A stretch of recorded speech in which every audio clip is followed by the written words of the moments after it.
செலுத்துகிறோம். அன்புக்கும் உங்கள் பாசத்துக்கும் உங்கள் ஈவுக்கும் இரக்கத்திற்கும் நன்றி செலுத்துகிறோம் அப்பா. Thank you daddy. ஹல்லேலூயா. நன்றி ஆண்டவரே. ஸ்தோத்திரம் ஸ்தோத்திரம் ஸ்தோத்திரம். நல்லவரே, நன்றியோடு துதிக்கிறோம் அப்பா. Thank you daddy. இதுவரைக்கும் கத்த செய்த எல்லா நன்மைகளுக்காகவும் நன்றி. நன்றி அப்பா. ஸ்தோத்திரம் ஸ்தோத்திரம் ஸ்தோத்திரம். ஹல்லேலூயா. நன்றி ஆண்டவரே. நல்ல தகப்பனே, நன்றி அப்பா. இந்த நல்ல ஆராதனைக்காக நன்றி செலுத்துகிறோம். எங்களோடு கூடவே இருந்து எங்களை நடத்துகிறதுக்காக நன்றி அப்பா. ஹல்லேலூயா. ஸ்தோத்திரம் ஸ்தோத்திரம். நன்றி நன்றி ஆண்டவரே. Thank you daddy. ஹல்லேலூயா. ஆமேன். தகப்பனே நன்றி. இந்த நல்ல ஆராதனையில் இணைகிற ஒவ்வொரு பிள்ளைகளுக்காக நன்றி. ஒவ்வொருவரையும் கர்த்தர் தாமே அழைத்து கொண்டு வருகிறதுக்காக ஸ்தோத்திரம். ஒவ்வொருவரையும் உங்கள் பிரசன்னத்தினால் நிரப்புகிறதுக்காக நன்றி. உங்கள் வார்த்தையை அனுப்பி சுகப்படுத்துகிறதுக்காக ஸ்தோத்திரம். பலப்படுத்துகிறதுக்காக நன்றி அப்பா. Thank you daddy. ஹல்லேலூயா. ஸ்தோத்திரம் ஸ்தோத்திரம். ஓ நன்றி ஆண்டவரே. Thank you daddy. நல்லவரே, நன்றியோடு துதிக்கிறோம் அப்பா. ஸ்தோத்தரிக்கிறோம் தகப்பனே. நன்றி. இந்த ஆராதனையில் இணைகிற ஒவ்வொருவரையும் கர்த்தர் தாமே அழைத்து கொண்டு வருகிறதுக்காக ஸ்தோத்திரம்ப்பா. ஒவ்வொருவரையும் உங்கள் பிரசன்னத்தினால நீங்கள் நிரப்புகிறதுக்காக நன்றி. நல்லவரே, நன்றியோடு துதிக்கிறோம் ஸ்தோத்தரிக்கிறோம். Thank you daddy. ஆமென் ஆமென். கர்த்தருடைய பிரசன்னம் ஆண்டவரே இந்த இடத்துல நிரம்பி இருப்பதற்காக நன்றி அப்பா. உங்கள் மகிமையின் பிரசன்னம் இந்த இடத்துல நிரம்பி இருப்பதற்காக ஸ்தோத்திரம். Thank you daddy. ஹல்லேலூயா. ஆராதனையில் இணைகிற ஒவ்வொருவரையும் உங்கள் பிரசன்னம் நிரப்புகிறதுக்காக நன்றி. வல்லமை நிரப்புகிறதுக்காக நன்றி அப்பா. Thank you daddy. ஹல்லேலூயா. ஸ்தோத்திரம் ஸ்தோத்திரம் ஸ்தோத்திரம். Thank you daddy. தகப்பனே நன்றி செலுத்துகிறோம். கிருபையாய் கர்த்தர் நடத்தி கொண்டு இருக்கிறீங்க. இந்த ஆராதனையில் இணைகிற ஒவ்வொரு பிள்ளைகளையும் தேவன் ஒரு பெரிய திட்டத்தோடு நோக்கத்தோடு அழைத்து கொண்டு வருகிறதுக்காய் ஸ்தோத்திரம். ஒவ்வொருவரையும் உங்கள் பிரசன்னத்தினால் நீங்கள் நிரப்புகிறக்காய் நன்றி அப்பா. நன்றி ஆண்டவரே. நல்ல தகப்பனை நன்றி செலுத்துகிறோம். அப்பாவுடைய செல்ல கரத்தில் எங்களை ஒப்பு கொடுக்கிறோம், அர்ப்பணிக்கிறோம். தகப்பனே, எங்கள் நிமித்தமாக உங்கள் பரிசுத்த நாமம் பெரிதாய் மகிமையிடுவதற்காக நன்றி செலுத்துகிறோம் அப்பா. Thank you daddy. ஹல்லேலூயா. இந்த ஆராதனையில் இணைகிற ஒவ்வொரு பிள்ளைகளையும் இங்கே அழைத்து கொண்டு வருகிறதுக்காய் ஸ்தோத்திரம்.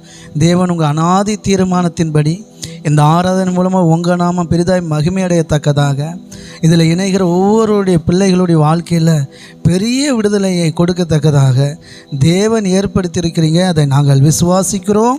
அதை விசுவாசித்து அறிந்திருக்கிறோம். கர்த்தர் அப்படிப்பட்ட மகத்துவமான காரியங்களை செய்கிறதுக்காக நன்றி. உங்கள் நாமம் பெரிதாய் மகிமையடைவதற்காக நன்றி செலுத்துகிறோம் அப்பா. அப்பாவுடைய கரத்தில் எங்களை ஒப்பு கொடுக்கிறோம். இயேசு கிறிஸ்து நாமத்தை ஜெபிக்கிறோம் நல்ல பிதாவே. ஆமீன். கரங்களை தட்டி கர்த்தருடைய நாமத்தை மேம்படுத்துவோம். கர்த்தர் நல்லவர். இந்த நல்ல சிறப்பு ஆராதனைக்காக நன்றி செலுத்துகிறேன். இது பாருங்கள், தேவனுடைய அநாதி தீர்மானம், அதில் மாற்றுக்கிறதே கிடையாது பாருங்கள். ஆமாம், இன்றைக்கும் ஆமாம் இந்த சிறப்பு ஆராதனைக்காக கர்த்தரை துதிக்கிறேன். அந்த ஆராதனையிலும் அருமையான அன்பு போதகர் பாஸ்டர் சாம் கணத்தவங்க நம்ம மத்தியில் தேவனுடைய வார்த்தையை பகிர்ந்து கொடுப்பார்கள். அதில் ஒரு பெரிய சிறப்பு என்ன அப்படின்னா, இன்றைக்கி அவர்களுடைய திருமண நாள். ஆமேன். கரங்களை தட்டி கர்த்தருடைய நாமத்தை மேம்படுத்தும். இந்த திருமண நாள் அதுவும் அவங்க எங்கே ஊழியம் செய்யணும்னு தேவன் அநாதி தீர்மானத்தில் தீர்மானித்திருக்கிறார். ஆமேன். அதனால தான் ரொம்ப சந்தோஷம் இன்றைக்கி. அதனால தான் இந்த லைவ் அவங்க பேசினா கரெக்டாக இருக்கும் அப்படின்னு தான் இதை ரெடி பண்ணியிருக்கோம். கொஞ்சம் டிலே ஆச்சு, அதனாலும் பரவாயில்ல. கர்த்தர் நல்லவர். அதனால் ஜெபத்தோடு இருங்க, ஆவியில் கனெக்டாக இருங்க. தேவன் உங்கள் வாழ்க்கையில் பெரிய காரியங்களை செய்வார்கள். ஆமேன். அவங்க திருமண வாழ்க்கையில், அவங்க வாழ்க்கையில் தேவன் செய்த நன்மைகள், அவங்க வசனத்தை எடுத்து பேசும்போது உங்கள் வாழ்க்கையில் அது அபிஷேகமாக வந்து உங்களை நிரப்பும், உங்களை விடுவிக்கும். தேவன் என்ன பேசணுமோ அதை பேசுவார். இன்றைக்கி உங்ககிட்ட என்ன பேசணுமோ அதை பேசுவார். Okay okay. எதிர்பார்ப்போடு காத்திருப்போம். கர்த்தர் பெரிய காரியங்களை செய்வார்கள். ஓகே. God bless you. அப்படியே நான் அவர்களை மனதார வாழ்த்தி வரவேற்றுக் கொள்கிறேன். கர்த்தர் பெரிய காரியங்களை செய்வார்கள். கரங்களை தட்டி கர்த்தருடைய நாமத்தை மகிமைப்படுத்துவோம். கர்த்தர் நல்லவர். கர்த்தர் பெரிய காரியங்களை செய்வார்.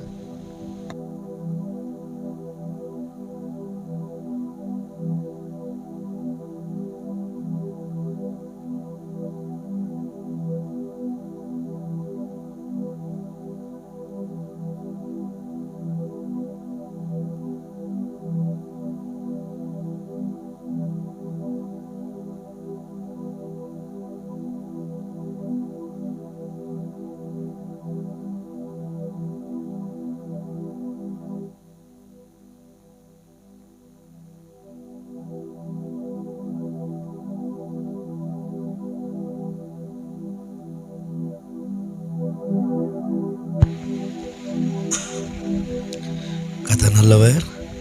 இந்த மாலை வேளையிலே ஆன்லைன் மூலமாக இணைந்திருக்கிற உங்கள் யாவரையும் ஆண்டவரும் இரட்சகரும் மீட்பருமா இருக்கிற இயேசு கிறிஸ்துவின் நாமத்தினாலே வாழ்த்துகிறோம், வரவேற்கிறோம். இந்த நாளிலேயும் கூட இந்த இடத்துல வந்து தேவனுடைய வார்த்தைகளை பகிர்ந்து கொள்ளவும், இன்றைய திருமண நாளை போதகர் அவர்களுடைய வீட்டிலே கொண்டாடவும் தேவன் கொடுத்த சிலாக்கியத்திற்காக, கிருபைகளுக்காக நன்றி செலுத்துகிறேன். காலையில் ஒரு திருமணத்துக்கு வந்திருந்தோம். ஆனால் இன்றைக்கி எங்களுக்கே திருமண நாள். அந்த திருமணத்திலே போய் கலந்து கொள்ளவும், எங்கள் திருமண நாளிலே உங்களோடு கலந்து கொள்ளவும் தேவன் கொடுத்த சிலாக்கியத்திற்காக நன்றி செலுத்துகிறோம். தொடர்ந்து எங்களுக்காகவும் ஊழியங்களுக்காகவும் ஜெபிப்பீர்கள் என்பதை விசுவாசிக்கிறோம். அப்படி ஜெபிக்கிற உங்கள் ஒவ்வொருவருடைய வாழ்க்கையிலையும் கர்த்தர் ரொம்ப நல்லவராக இருப்பார். ஒருவேளை நீங்கள் ஜெபிக்கா விட்டாலும் கூட அவர் நல்லவராகவே இருக்கிறார். அவர் அதில் மாறுறதே இல்லை. சரி, எல்லாரும் ஒரு பாடலை பாடி கர்த்தரை மகிமைப்படுத்தும். அன்பு கூறுவேன் இன்னும் அதிகமாய். ஏன்னா பைபிள் சொல்லுது, கணவன் மனைவியினிடத்தில் அன்பு கூறுவது எப்படிப்பட்டதாக இருக்கணும்னு எபேசியரில் வாசிக்கிறோம். கிறிஸ்து சபையை நேசித்தது போல புருஷன் தன் மனைவியை நேசிக்கணும், மனைவியினிடத்தில் அன்பு கூறணும். அப்போது அந்த அன்புனா என்னன்றதை நம்ம முதலாவது புரிஞ்சுக்கிறணும். அதாவது கிறிஸ்து சபையினிடத்தில் அன்பு கூறுவது போல கணவன் மனைவியினிடத்தில் அன்பு கூற வேண்டும் என்று பைபிள் நம்ம கற்றுக் கொடுக்கிறது. இப்போ நம்ம வந்து கணவன் மனைவி அன்பு எப்படிப்பட்டதுன்னு நம்ம பார்க்க போகிறதில்ல. அதுக்கு பதிலாக கிறிஸ்துவின் அன்பு எப்படிப்பட்டது, அந்த அன்பிலே நாம் எப்படி நிலைத்திருக்க வேண்டும், அப்படி அந்த அன்பிலே நிலைத்திருக்கிறபடினால் நமக்கு கிடைக்கிற சிலாக்கியங்கள் என்ன, அந்த அன்பு எங்கே இருந்து நமக்கு ஆரம்பித்தது, அந்த அன்பு எங்கேருந்து வருகிறது என்பதை நாம் தியானிக்க போகிறோம். அதற்கு முன்பதாக ஒரு பாடலை பாடி கர்த்தரை மகிமைப்படுத்துவோம். அன்பு கூறுவேன் இன்னும் அதிகமாய், ஆராதிப்பேன் இன்னும் ஆர்வமாக என்று சொல்லி எல்லாரும் சேர்ந்து பாடி கர்த்தரை மகிமைப்படுத்துவோம். ஆன்லைனில் உள்ளே வந்தவுடனே நீங்கள் கமாண்டு போகிறதெல்லாம் பார்க்கும்போது எங்களுக்கே ரொம்ப சந்தோஷமாக இருக்கும். இன்னும் பேசுகிறதுக்கு அது உற்சாகமாக இருக்கும் பாருங்கள். தேவனுடைய வார்த்தையை வரவேற்று ஆமேன், அல்லேலூயா, ஸ்தோத்திரம். சிலரெல்லாம் பார்த்தீங்கன்னா பாடலே கட் பண்ணி உள்ளே போட்டுறீங்க, பாட்டை டைப் பண்ணி போட்டுறீங்க. நாங்களும் டெய்லி வாட்ச் பண்ணிட்டு தான் இருக்கோம். அது ரொம்ப ஆசீர்வாதமான ஒரு முயற்சி. ஏன்னா அவருடைய சமூகத்தில் நீங்கள் செய்கிற எந்த ஒரு காரியத்துக்கும் பலன் இல்லாமல் போவதில்லை. நீங்கள் வீட்டில் உட்காந்து கமாண்டு போட்டாலும் சரி, அல்லது வேலை ஸ்தலங்களில் உட்காந்து கமாண்டு போட்டாலும் சரி, நீங்கள் எங்கே உட்காந்து கமாண்டு போட்டாலும் கர்த்தர் சொல்கிறாரு, என் நாமத்தை பிரஸ்தாபப்படுத்துகிற எந்த ஒரு ஸ்தானத்திலையும் வந்து உன்னை ஆசீர்வதிப்பேன். அப்புறம் சொல்லுது, அவருடைய அந்த பிரசன்னத்தில் ஐஸ்வர்யமும் கனமும் ஆனந்தமும் நித்திய பேரானந்தமும் இருக்குன்று பைபிளில் வாசிக்கிறோம். அப்படியானால் நீங்கள் தேவ சமூகத்தில் அங்கங்கே இருந்து தேவனோடு இணைந்து ஊழியரோடு இணைந்து பாடல் பாடி ஆராதித்து தேவ சமூகத்தை அப்படியே நீங்கள் அந்த சமூகத்தில் களி கூறும்போது அது உங்களுக்கே ஒரு பெரிய சந்தோஷமாகவும் பேரின்பமாகவும், இன்னும் பார்த்திங்கன்னா ஐஸ்வர்யமும் கனமும் அங்கே இருக்குதான். ஆகவே நிச்சயமாய் கர்த்தர் அந்த வார்த்தைகளை உங்கள் வாழ்க்கையில் உறுதிப்படுத்துவாராக. நீங்கள் எங்கேருந்து கேட்டுக்கொண்டிருந்தாலும் சரி, நீங்கள் யாராக இருந்தாலும் சரி, கர்த்தர் இந்த வார்த்தையை உங்கள் வாழ்க்கையில் அப்படியே உறுதிப்படுத்துவாராக. ஐஸ்வர்யமும் கனமும் ஆனந்தமும் நித்திய பேரானந்தமும் உங்கள் பங்காய், உங்கள் சுதந்திரமாய் இந்த நாள் முதற்கொண்டு மாறுவதாக என்று சொல்லி இயேசுவின் நாமத்தினாலே உங்களை ஆசீர்வதிக்கிறேன். கர்த்தர் தாமே இந்த வார்த்தை நிறைவேற்றுவாராக. யாவரும் கரங்களை தட்டி கர்த்தரை மகிமைப்படுத்துவோம். ஹல்லேலூயா, ஹல்லேலூயா.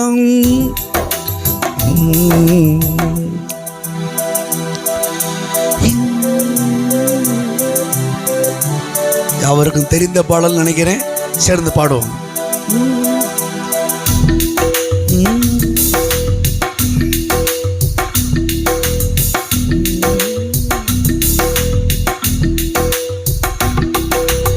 எபினேசரே, எபினேசரே, இதுவரையில் உதவி நீரே.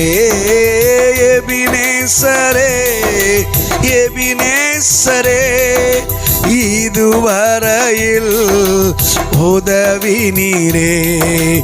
இதுவரையில் உதவி நீரே. உம்மை முழு உள்ளத்தோடு ஆராதிப்பேன், முழு பலத்தோடு அன்பு கூறுவேன். நான் சொன்ன மாதிரியே கமாண்ட் போட்டீங்க பாருங்க. பாட்டை டைப் அடிச்சு கமாண்ட் போட்டீங்க பாருங்க. கர்த்தர் உங்களுக்கு கமாண்ட் போடுவாரு.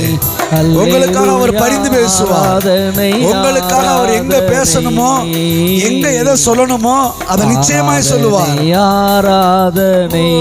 எபினேசரே எபினேசரே எபினேசரே இதுவரையில் உதவி நீரே. எபினேசரே எபினேசரே இதுவரையில் உதவி நீரே. இதுவரையில் உதவி நீரே. உம்மை முழு உள்ளத்தோடு ஆராதிப்பேன். அல்லேலூயா. முழு பலத்தோடு ஆராதனை ஆராதனை ஆராதனை ஆராதனை. அல்லேலூயா. ஆராதனை ஆராதனை ஆராதனை ஆராதனை. யெகோவா ராஃபா யெகோவா ராஃபா யெகோவா ராஃபா சுகம் தந்தீரே நன்றி ஐயா. யெகோவா ராஃபா யெகோவா ராஃபா இதுவரைக்கும் உங்களை சுகமாய் வாழ வைத்தவர், சுகம் ஆரோக்கியமாய் வாழ வைத்தவர் யெகோவா ராஃபா. மறுபடியும் ஓ யெகோவா ராஃபா எங்கள் யெகோவா ராஃபா சுகம் தந்தீரே நன்றி ஐயா. சுகம் தந்தீரே நன்றி ஐயா.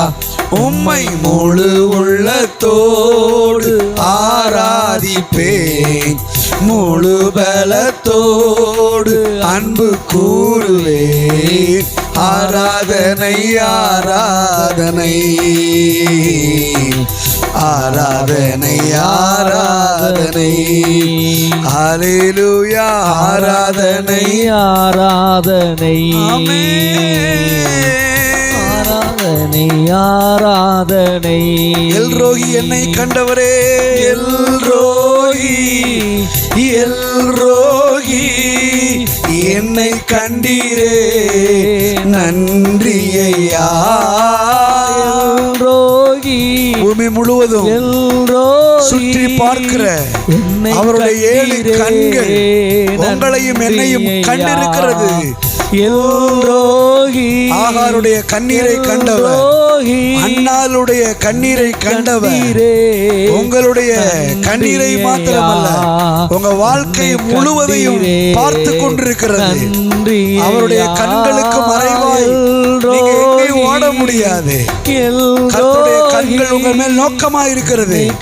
உங்களை வாழ வைப்பதற்காக, உங்களுக்கு ஜீவனை கொடுப்பதற்காக, உங்களை ஆசீர்வதிப்பதற்காக, உங்களை தூக்கி எடுப்பதற்காக, குப்பையில் இருந்து புழுதியில் இருந்து தூக்கி எடுப்பதற்காக பூமி எங்கும் சுற்றி பார்க்கிற அவருடைய 7 கண்கள் இந்த மாலை வேளையில உங்களை பார்த்து கொண்டிருக்கிறது.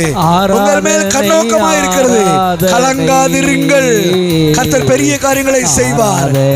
ஆகாருடைய கண்ணீரை கண்ட கர்த்தர் சும்மா போகல, ஒரு பெரிய காரியங்களை செய்தார். அதோடு அவள் கண்ணீர் முழுவதும் மாறிவிட்டது. அன்னாள் மேல கர்த்தருடைய கண்கள் பட்டது. அவளுடைய வாழ்க்கை சும்மா போல, அவளுடைய வாழ்க்கை முழுவதும் மாறிவிட்டது. அந்த கண்கள் இந்த மாலை வேளையிலே உங்களை பார்க்கிறது, உங்கள் மேல் கண்ணோக்கமாக இருக்கிறது. அந்த ஒரு தரிசனத்தோடு கூட என்னை கண்டவரே, என்னை பார்ப்பவரே என்று சொல்லி பாடி ஆமென். என்னை கண்டீரே பாவத்துல கடந்த போது பார்த்தவர் இப்ப நம்மளை பார்க்காம இருக்க போறாரு. நிச்சயமாய் பார்ப்பார். முழு பலத்தோடு அன்பு கூறுவே. ஆராதனை ஆராதனை ஆராதனை ஆராதனை ஆராதனை ஆராதனை ஆராதனை ஆராதனை ஆராதனை ஆராதனை ஆராதனை ஆராதனை. யெகோவா நிசி ஜெயம் தந்தீரே. யெகோவா நிசி யெகோவா நிசி நல்ல ஜெயம் தந்தீரே. நன்றி ஐயா. யெகோவா நிசி யெகோவா நிசி ஜெயம் தந்தீரே. நன்றி ஐயா. ஆமென். ஜெயம் தந்தீரே. நன்றி ஐயா. உம்மை முழு உள்ளத்தோடு ஆராதிப்பேன். ஹல்லேலூயா. முழு பலத்தோடு அன்பு கூறுவே. ஆராதனை ஆராதனை ஆராதனை ஆராதனை ஹல்லேலூயா. ஆராதனை ஆராதனை ஆராதனை ஆராதனை.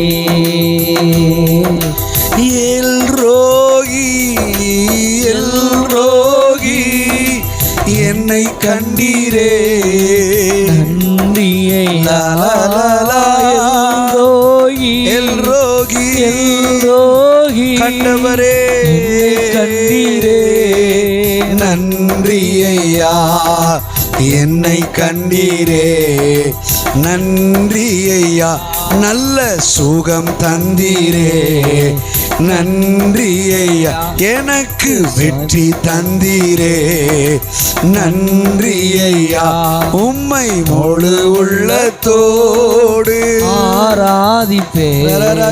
முழு பலத்தோடு அன்பு கூறுவேன். ஆராதனை ஆராதனை. இயேசுவே எங்கள் மேல் அன்பாய் இருக்கிறவரே உமக்கு நன்றி. ஆராதனை ஹல்லேலூயா. ஆராதனை ஆராதனை. ஆமென்.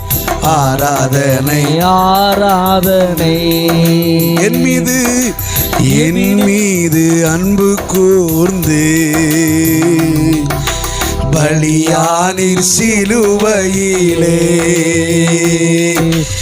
எனக்காய் ரத்தம் சிந்தி கழுவி நீர் குற்றம் நீங்க சொல்லுவோமா? ஓ என் மீது அன்பு கூர்ந்து பலியானி சிலுவையிலே. ஹல்லேலூயா. எனக்காய் ரத்தம் சிந்தி கழுவி நீர் குற்றம் நீங்க பிரித்தெடுத்தி நான் பிறக்கு முன்னால் உமக்கென்று வாழ்ந்திட. பிரித்தெடுத்தி பிறக்கும் முன்னால் பிறக்கு முன்னால் வாழ்ந்திட. ஆராதனை உமக்கே. அனுதினமும் உமக்கே. ஆராதனை உமக்கே. அனுதினமும் உமக்கே. பிதாவான என் தேவனே தகப்பனே என் தந்தையே. பிதாவான என் தேவனே தகப்பனே என் தந்தையே. மாட்சிமையோ மகத்துவமோ உமக்குத்தானே என்றென்றைக்கும். மாட்சிமையும் மகத்துவமும் உமக்குத்தானே என்றென்றைக்கும் வல்லமையும் மகிமையும் தகப்பனே தகப்பனே உமக்குத்தானே உமக்குத்தானே உமக்குத்தானே வல்லமையும் வல்லமையும் வல்லமையும் எல்லா மகிமையும் மகிமையும் தகப்பனே அப்பனே தகப்பனே உமக்குத்தானே உமக்குத்தானே எல்லாம் சொல்லுவோம். என் மீது அன்பு கூர்ந்து பலியானி சிலுவையிலே எஸ்ஐயா எனக்காய் ரத்தம் சிந்தி கழுவினீர் குற்றம் நீங்க. ஹல்லேலூயா. என் மீது அன்பு கூர்ந்து பலியானின் சிலுவையிலே எல்லாரும் சொல்லுவோம். எனக்காய் ரத்தம் சிந்தி கழுவினீர் குற்றம் நீங்க சிந்தி கழுவினீர் குற்றம் நீங்க. அதனால இப்ப நாங்க உங்க மேல அன்பு கூறுகிறோம். அன்பு கூறுவேன் இன்னும் அதிகமாய் ஆராதிப்பேன் இன்னும் ஆர்வமாய் அன்பு கூறுவேன் இன்னும் அதிகமாய் ஆராதிப்பேன் இன்னும் ஆர்வமாய் உம்மை முழு உள்ளத்தோடு ஆமென் முழு பலத்தோடு அன்பு கூறுவேன். ஆராதனை ஆராதனை ஆராதனை ஆராதனை ஹல்லேலூயா. ஆராதனை ஆராதனை ஆராதனை ஆராதனை ஹல்லேலூயா. ஆராதனை ஆராதனை ஆராதனை ஆராதனை ஹல்லேலூயா. ஆராதனை ஆராதனை ஆராதனை ஆராதனை ஆராதனை ஆராதனை ஆராதனை ஆராதனை ஆராதனை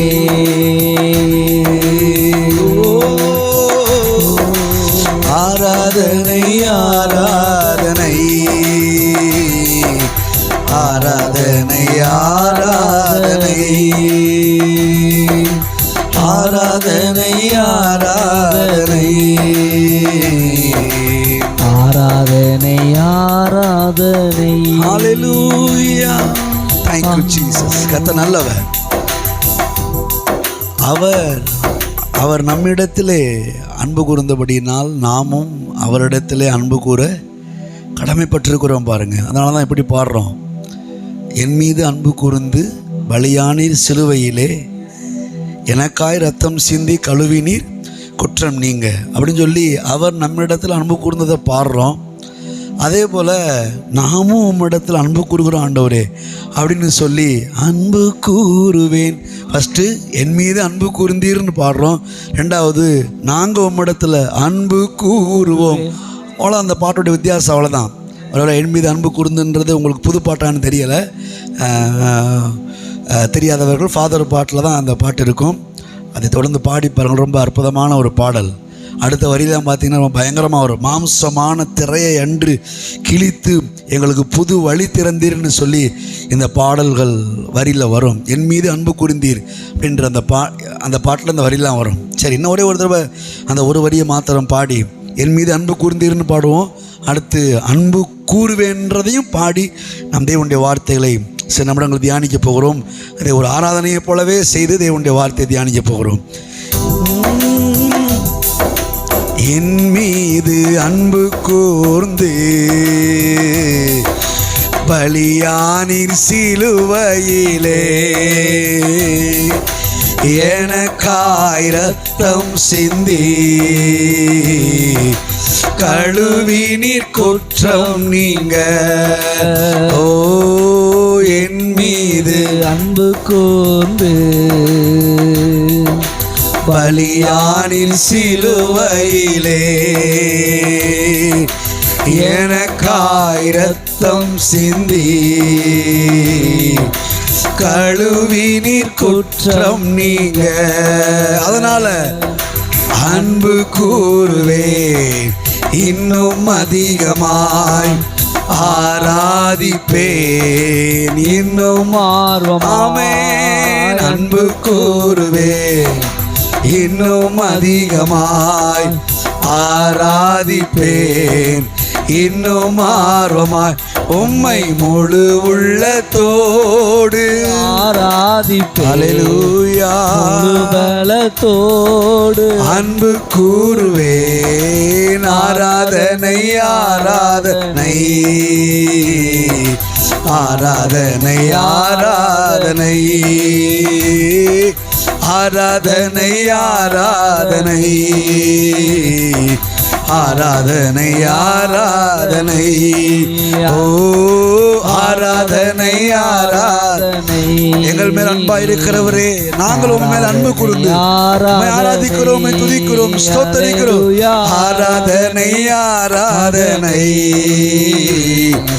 ஆராதனை ஆராதனை. ஹல்லேலூயா. ஆராதனை ஆராதனை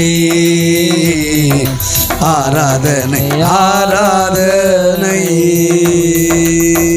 ஹல்லேலூயா.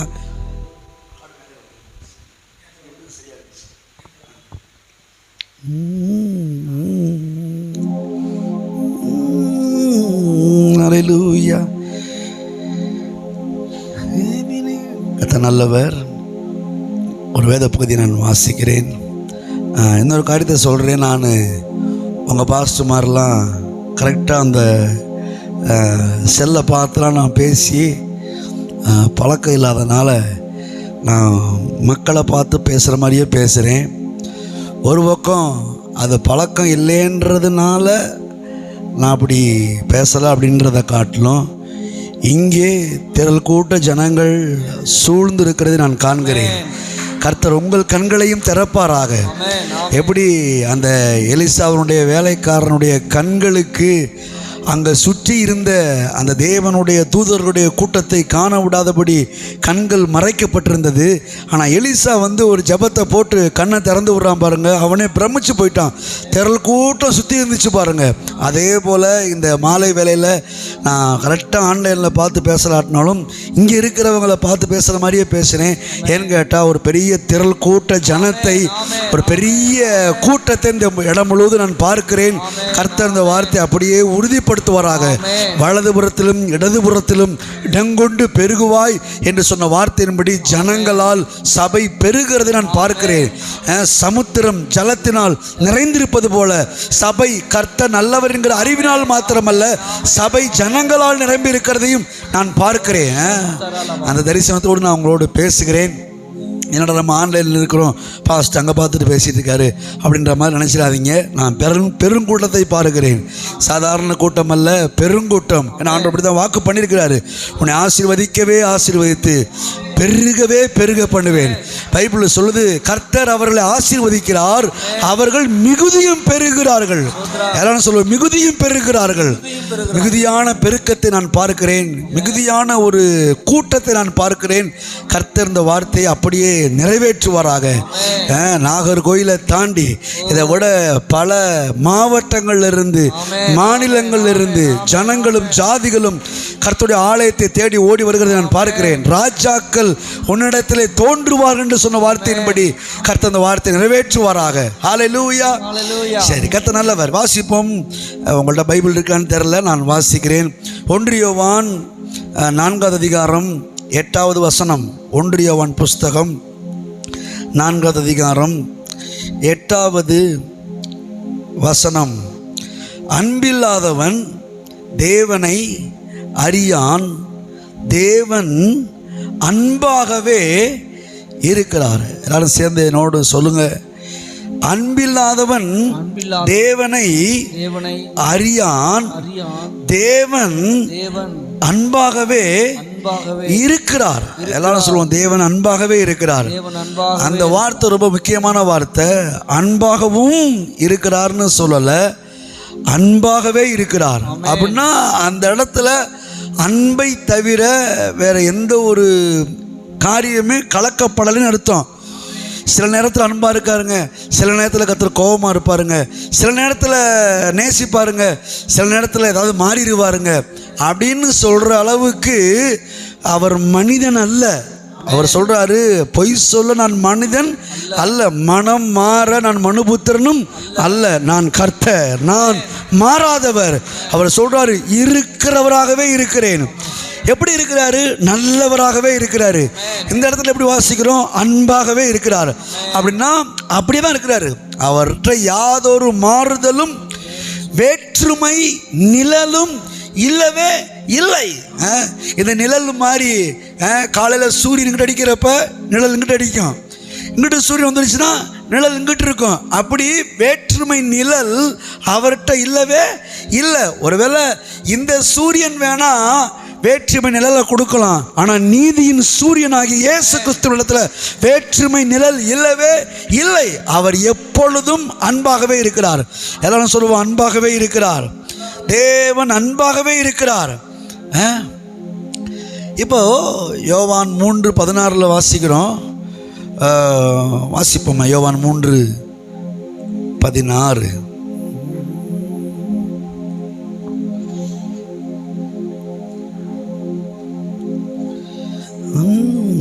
அன்பு எபினேசரே, எபினேசரே, இதுவரையில் உதவி நீரே. எபினேசரே, எபினேசரே, இதுவரையில் உதவி நீரே. இதுவரையில் உதவி நீரே. உம்மை முழு உள்ளத்தோடு ஆராதிப்பேன், முழு பலத்தோடு அன்பு கூறுவே. ஆராதனை ஆராதனை ஆராதனை ஆராதனை, ஹல்லேலூயா. ஆராதனை ஆராதனை ஆராதனை ஆராதனை. நான் வாசிக்கிறேன் 3:16. தேவன் தம்முடைய ஒரே பேரான குமாரனை விசுவாசிக்கிறவன் எவனோ அவன் கெட்டு போகாமல் நித்திய ஜீவனை அடையும்படிக்கு அவரை தந்தருளி இவ்வளவாய் உலகத்தில் அன்பு கூர்ந்தார். இப்போ தேவன் அன்பாகவே இருக்கிறாருன்னு அங்கே வாசித்தோம். சரி, எப்படி ஆண்டவர் அன்பாக இருக்கிறீங்க, எந்த அளவு அன்பாக இருக்கிறீங்க அப்படின்னு கேட்டிங்கன்னா, அடுத்து அவர் சொல்கிற வார்த்தை என்ன வார்த்தை தெரியுமா? அவரை விசுவாசிக்கிறவன் எவனோ அவன் கெட்டு போகாமல் நித்திய ஜீவன் அடையும்படிக்கு சொந்த குமாரனாகிய, ஒரே பேரான குமாரனாகிய, தன்னுடைய செல்ல குமாரனாகிய ஆண்டவராகிய இயேசு கிறிஸ்துவை நமக்காக இந்த பூமிக்கு கொடுத்து இவ்வளவாய் உலகத்தில் அன்பு கூர்ந்தார். ஆண்டவர்கிட்ட கேட்டால் அப்படி தான் சொல்லுவார். எப்பா, உன் மேலே அன்பு கூர்ந்தேன்றதை காண்பிக்கிறதுக்கு நான் என்ன பண்ணேன் தெரியுமா? என்னுடைய சொந்த குமாரென்று பாராமல் அவரையே உனக்காக கொடுத்து இவ்வளவாய் உலகத்தில் அன்பு கூர்ந்தார். அதுவும் எதில் அன்பு கூர்ந்தார் தெரியுமா? உலகத்தில்.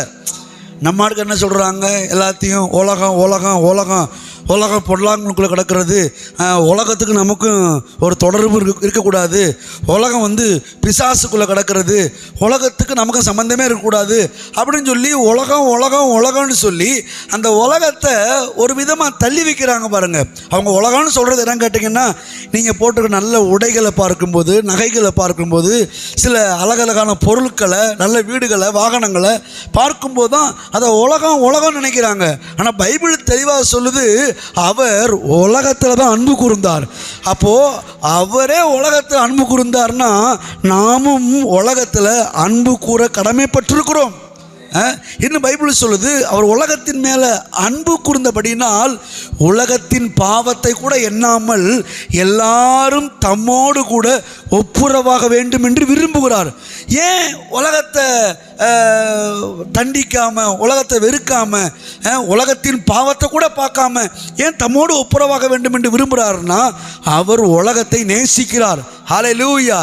அவரே உலகத்தை நேசிச்சிருப்பார்னா நாமும் உலகத்தை அதிகமாக நேசிக்க கடமைப்பட்டிருக்கிறோம். சரி, இவ்வளவாய் உலகத்தில் அன்பு கூர்ந்தார். இன்னும் இதுக்கு ஆதாரம் சொல்லணும்னு பார்த்தீங்கன்னா, அவருக்கு பேரே உலக ரட்சகர். ஹல்லேலூயா. அவர் பேர் என்னங்க? உலக ரட்சகர். இன்னும் சொல்லணும்னு பார்த்தீங்கன்னு வச்சுங்களேன், உலகத்தின் பாவங்களை சுமந்து தீர்க்கிற தேவாட்டுக்குட்டி. அந்த வார்த்தையில் ரொம்ப கவனித்து பாருங்கள். உலகம் உலகம்னு வருது. இன்றைக்கி அவர் சொன்ன அந்த உலகத்தை தான் இன்றைக்கி நம்ம ஆட்கள் பிரிச்சுட்டாங்க. உலகத்துக்கு நமக்கும் ஒரு அப்படின்ற மாதிரி, உலகத்தால் கரைபடாத அப்படின்ற மாதிரி சொல்லிட்டாங்க பாருங்கள். அவர் சொன்ன வார்த்தை என்னன்னு கேட்டிங்கன்னா, பாவத்துக்கு நீ உலகத்தோட ஒத்து போகாத, ஆனால் உலகத்தில் இருக்கிற வரைக்கும் உலகத்தை நேசி. ஏன்னு கேட்டால், உலகத்தை நான் நேசிக்கிறேன். என்னுடைய குமாரனை கொடுத்ததின் நோக்கமே உலகத்திற்காக, உலகத்தில் உள்ள ஜனங்களுக்காக. அந்த அளவுக்கு அவர் உலகத்தை நேசிக்கும் போது நாமும் நேசிக்க கடமைப்பட்டுக்கிறோம். சரி, இப்போ பாயிண்ட்டுக்கு வருவோம். இவ்வளவாய் உலகத்தில் அல்லது நம்ம மேலே அன்பு கூர்ந்தார். இன்னும் பைபிள் சொல்லுது, அவர் நம்மிடத்தில் வச்ச அன்பை காண்பிக்கும்படி கிறிஸ்து நமக்காக மரித்ததினாலே அன்பு இன்னதென்று விளங்க பண்ணியிருக்கிறாராம். ரோமரில் வாசிக்கிறோம். அந்த அன்பு இயேசு அந்த பூமிக்கு கொடுத்தது மாத்திரம் இல்லை. எல்லாம் கவனிங்க, அப்போ தான் புரியும் உங்களுக்கு. ஏன்னா நம்ம நல்லவர்ன்ற செய்தியை கேட்குறோம்.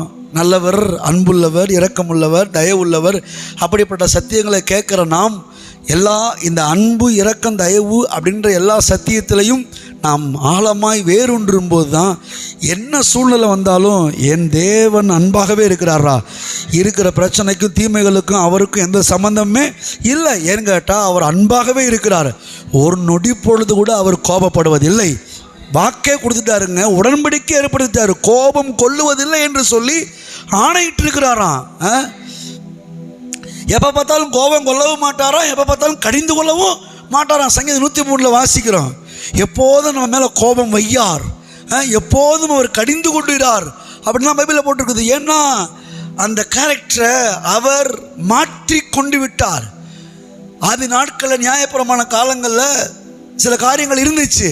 ஆனால் இன்றைக்கு கர்த்தர் எப்படி இருக்கிறாருன்னா, ரொம்ப ரொம்ப நல்லவராகவே இருக்கிறார், ரொம்ப ரொம்ப அன்பாகவே இருக்கிறார், எல்லாரையும் நேசிக்கிறார், பாவிகளை நேசிக்கிறார். அதனால தான் பாவிகளுக்கும் துரோகிகளுக்கும் நன்மை செஞ்சுருக்கிறாரு. ஏன்னா அவங்களே நேசிக்கிறார்.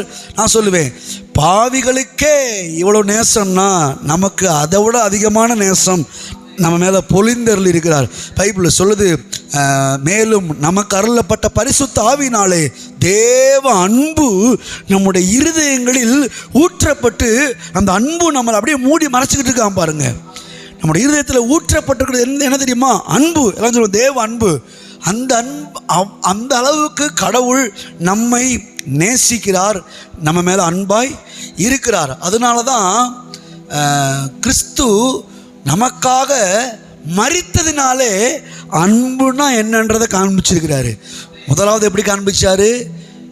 ஒருவனும் கெட்டு போகாமல் நித்திய ஜீவன் அடையும்படிக்கு அவரை தந்தருளி இவ்வளவாய் உலகத்தில் அன்பு கூர்ந்தார். ரெண்டாவது, தந்தருளதுன்னு மாத்திரம் அல்ல, அவரை சிலுவையில் சாக ஒப்பு கொடுத்து கிறிஸ்து நமக்காக மரித்ததினாலே நம்ம மேலே வச்ச அன்பு எவ்வளோ பெருசுன்றதை தேவன் நமக்கு வெளிப்படுத்தியிருக்கிறாரு பாருங்கள். இப்படிப்பட்ட அன்பு அந்த உலகத்தில் எங்கேயுமே பார்க்க முடியாது. நல்லவனுக்காக ஒரு வேளை ஒருவன் மரிக்கலாம், நீதிமானுக்காக கூட ஒரு வேளை ஒருவன் மரிக்கலாம். ஆனால் நாம் பாவிகளாக இருக்கையில் கிறிஸ்து நமக்காக மரித்ததினாலே லவ்வுனா என்னன்றதை விளங்க பண்ணியிருக்கிறார்.